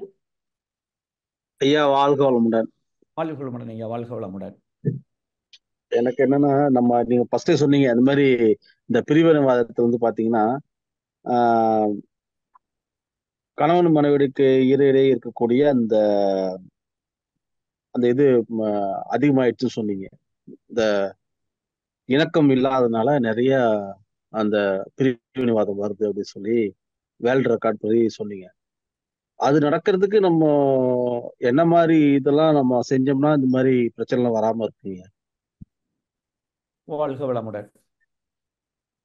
ரொம்ப சிம்பிளான கேள்வி. கண்டிப்பாக மகரிஷி அவர்கள் இல்லறத்துல அமைதியா நிலைநாட்ட வேண்டும் என்றால், அதாவது இதை விட எளிமையா, அதாவது ஒரே லைன்ல ஒரே லைன்ல நான் பதில் சொல்லலாம். என்னன்னா, நாம கடைசியா பார்த்தோமே அதுதான். என்னன்னு, பிரிப்பது என்பது மனிதன், இணைப்பது என்பது இறைநிலை. மனிதனும் தெய்வமாகலாம் என்றால் எல்லா சூழ்நிலையும் நான் இணைத்து, என் கை பாஸ்போர்ட்டை தண்ணியை தட்டி விட்டுருக்கு, ஆனா வீட்டம்மா தட்டி விட்டு என் கையை திட்டுறது இல்லை, வீட்டம்மாவை திட்டுறேன்னா நான் பிரிச்சுட்டேன் இல்லையா? அப்ப எல்லாரும் இறைநிலையின் மறு உருவங்களே. அதுவும் அவர்கள் என் வாழ்க்கையில் சம்பந்தப்பட்டிருப்பதற்கு காரணம் அவர்கள் அல்ல, என்னுடைய கர்ம வினை.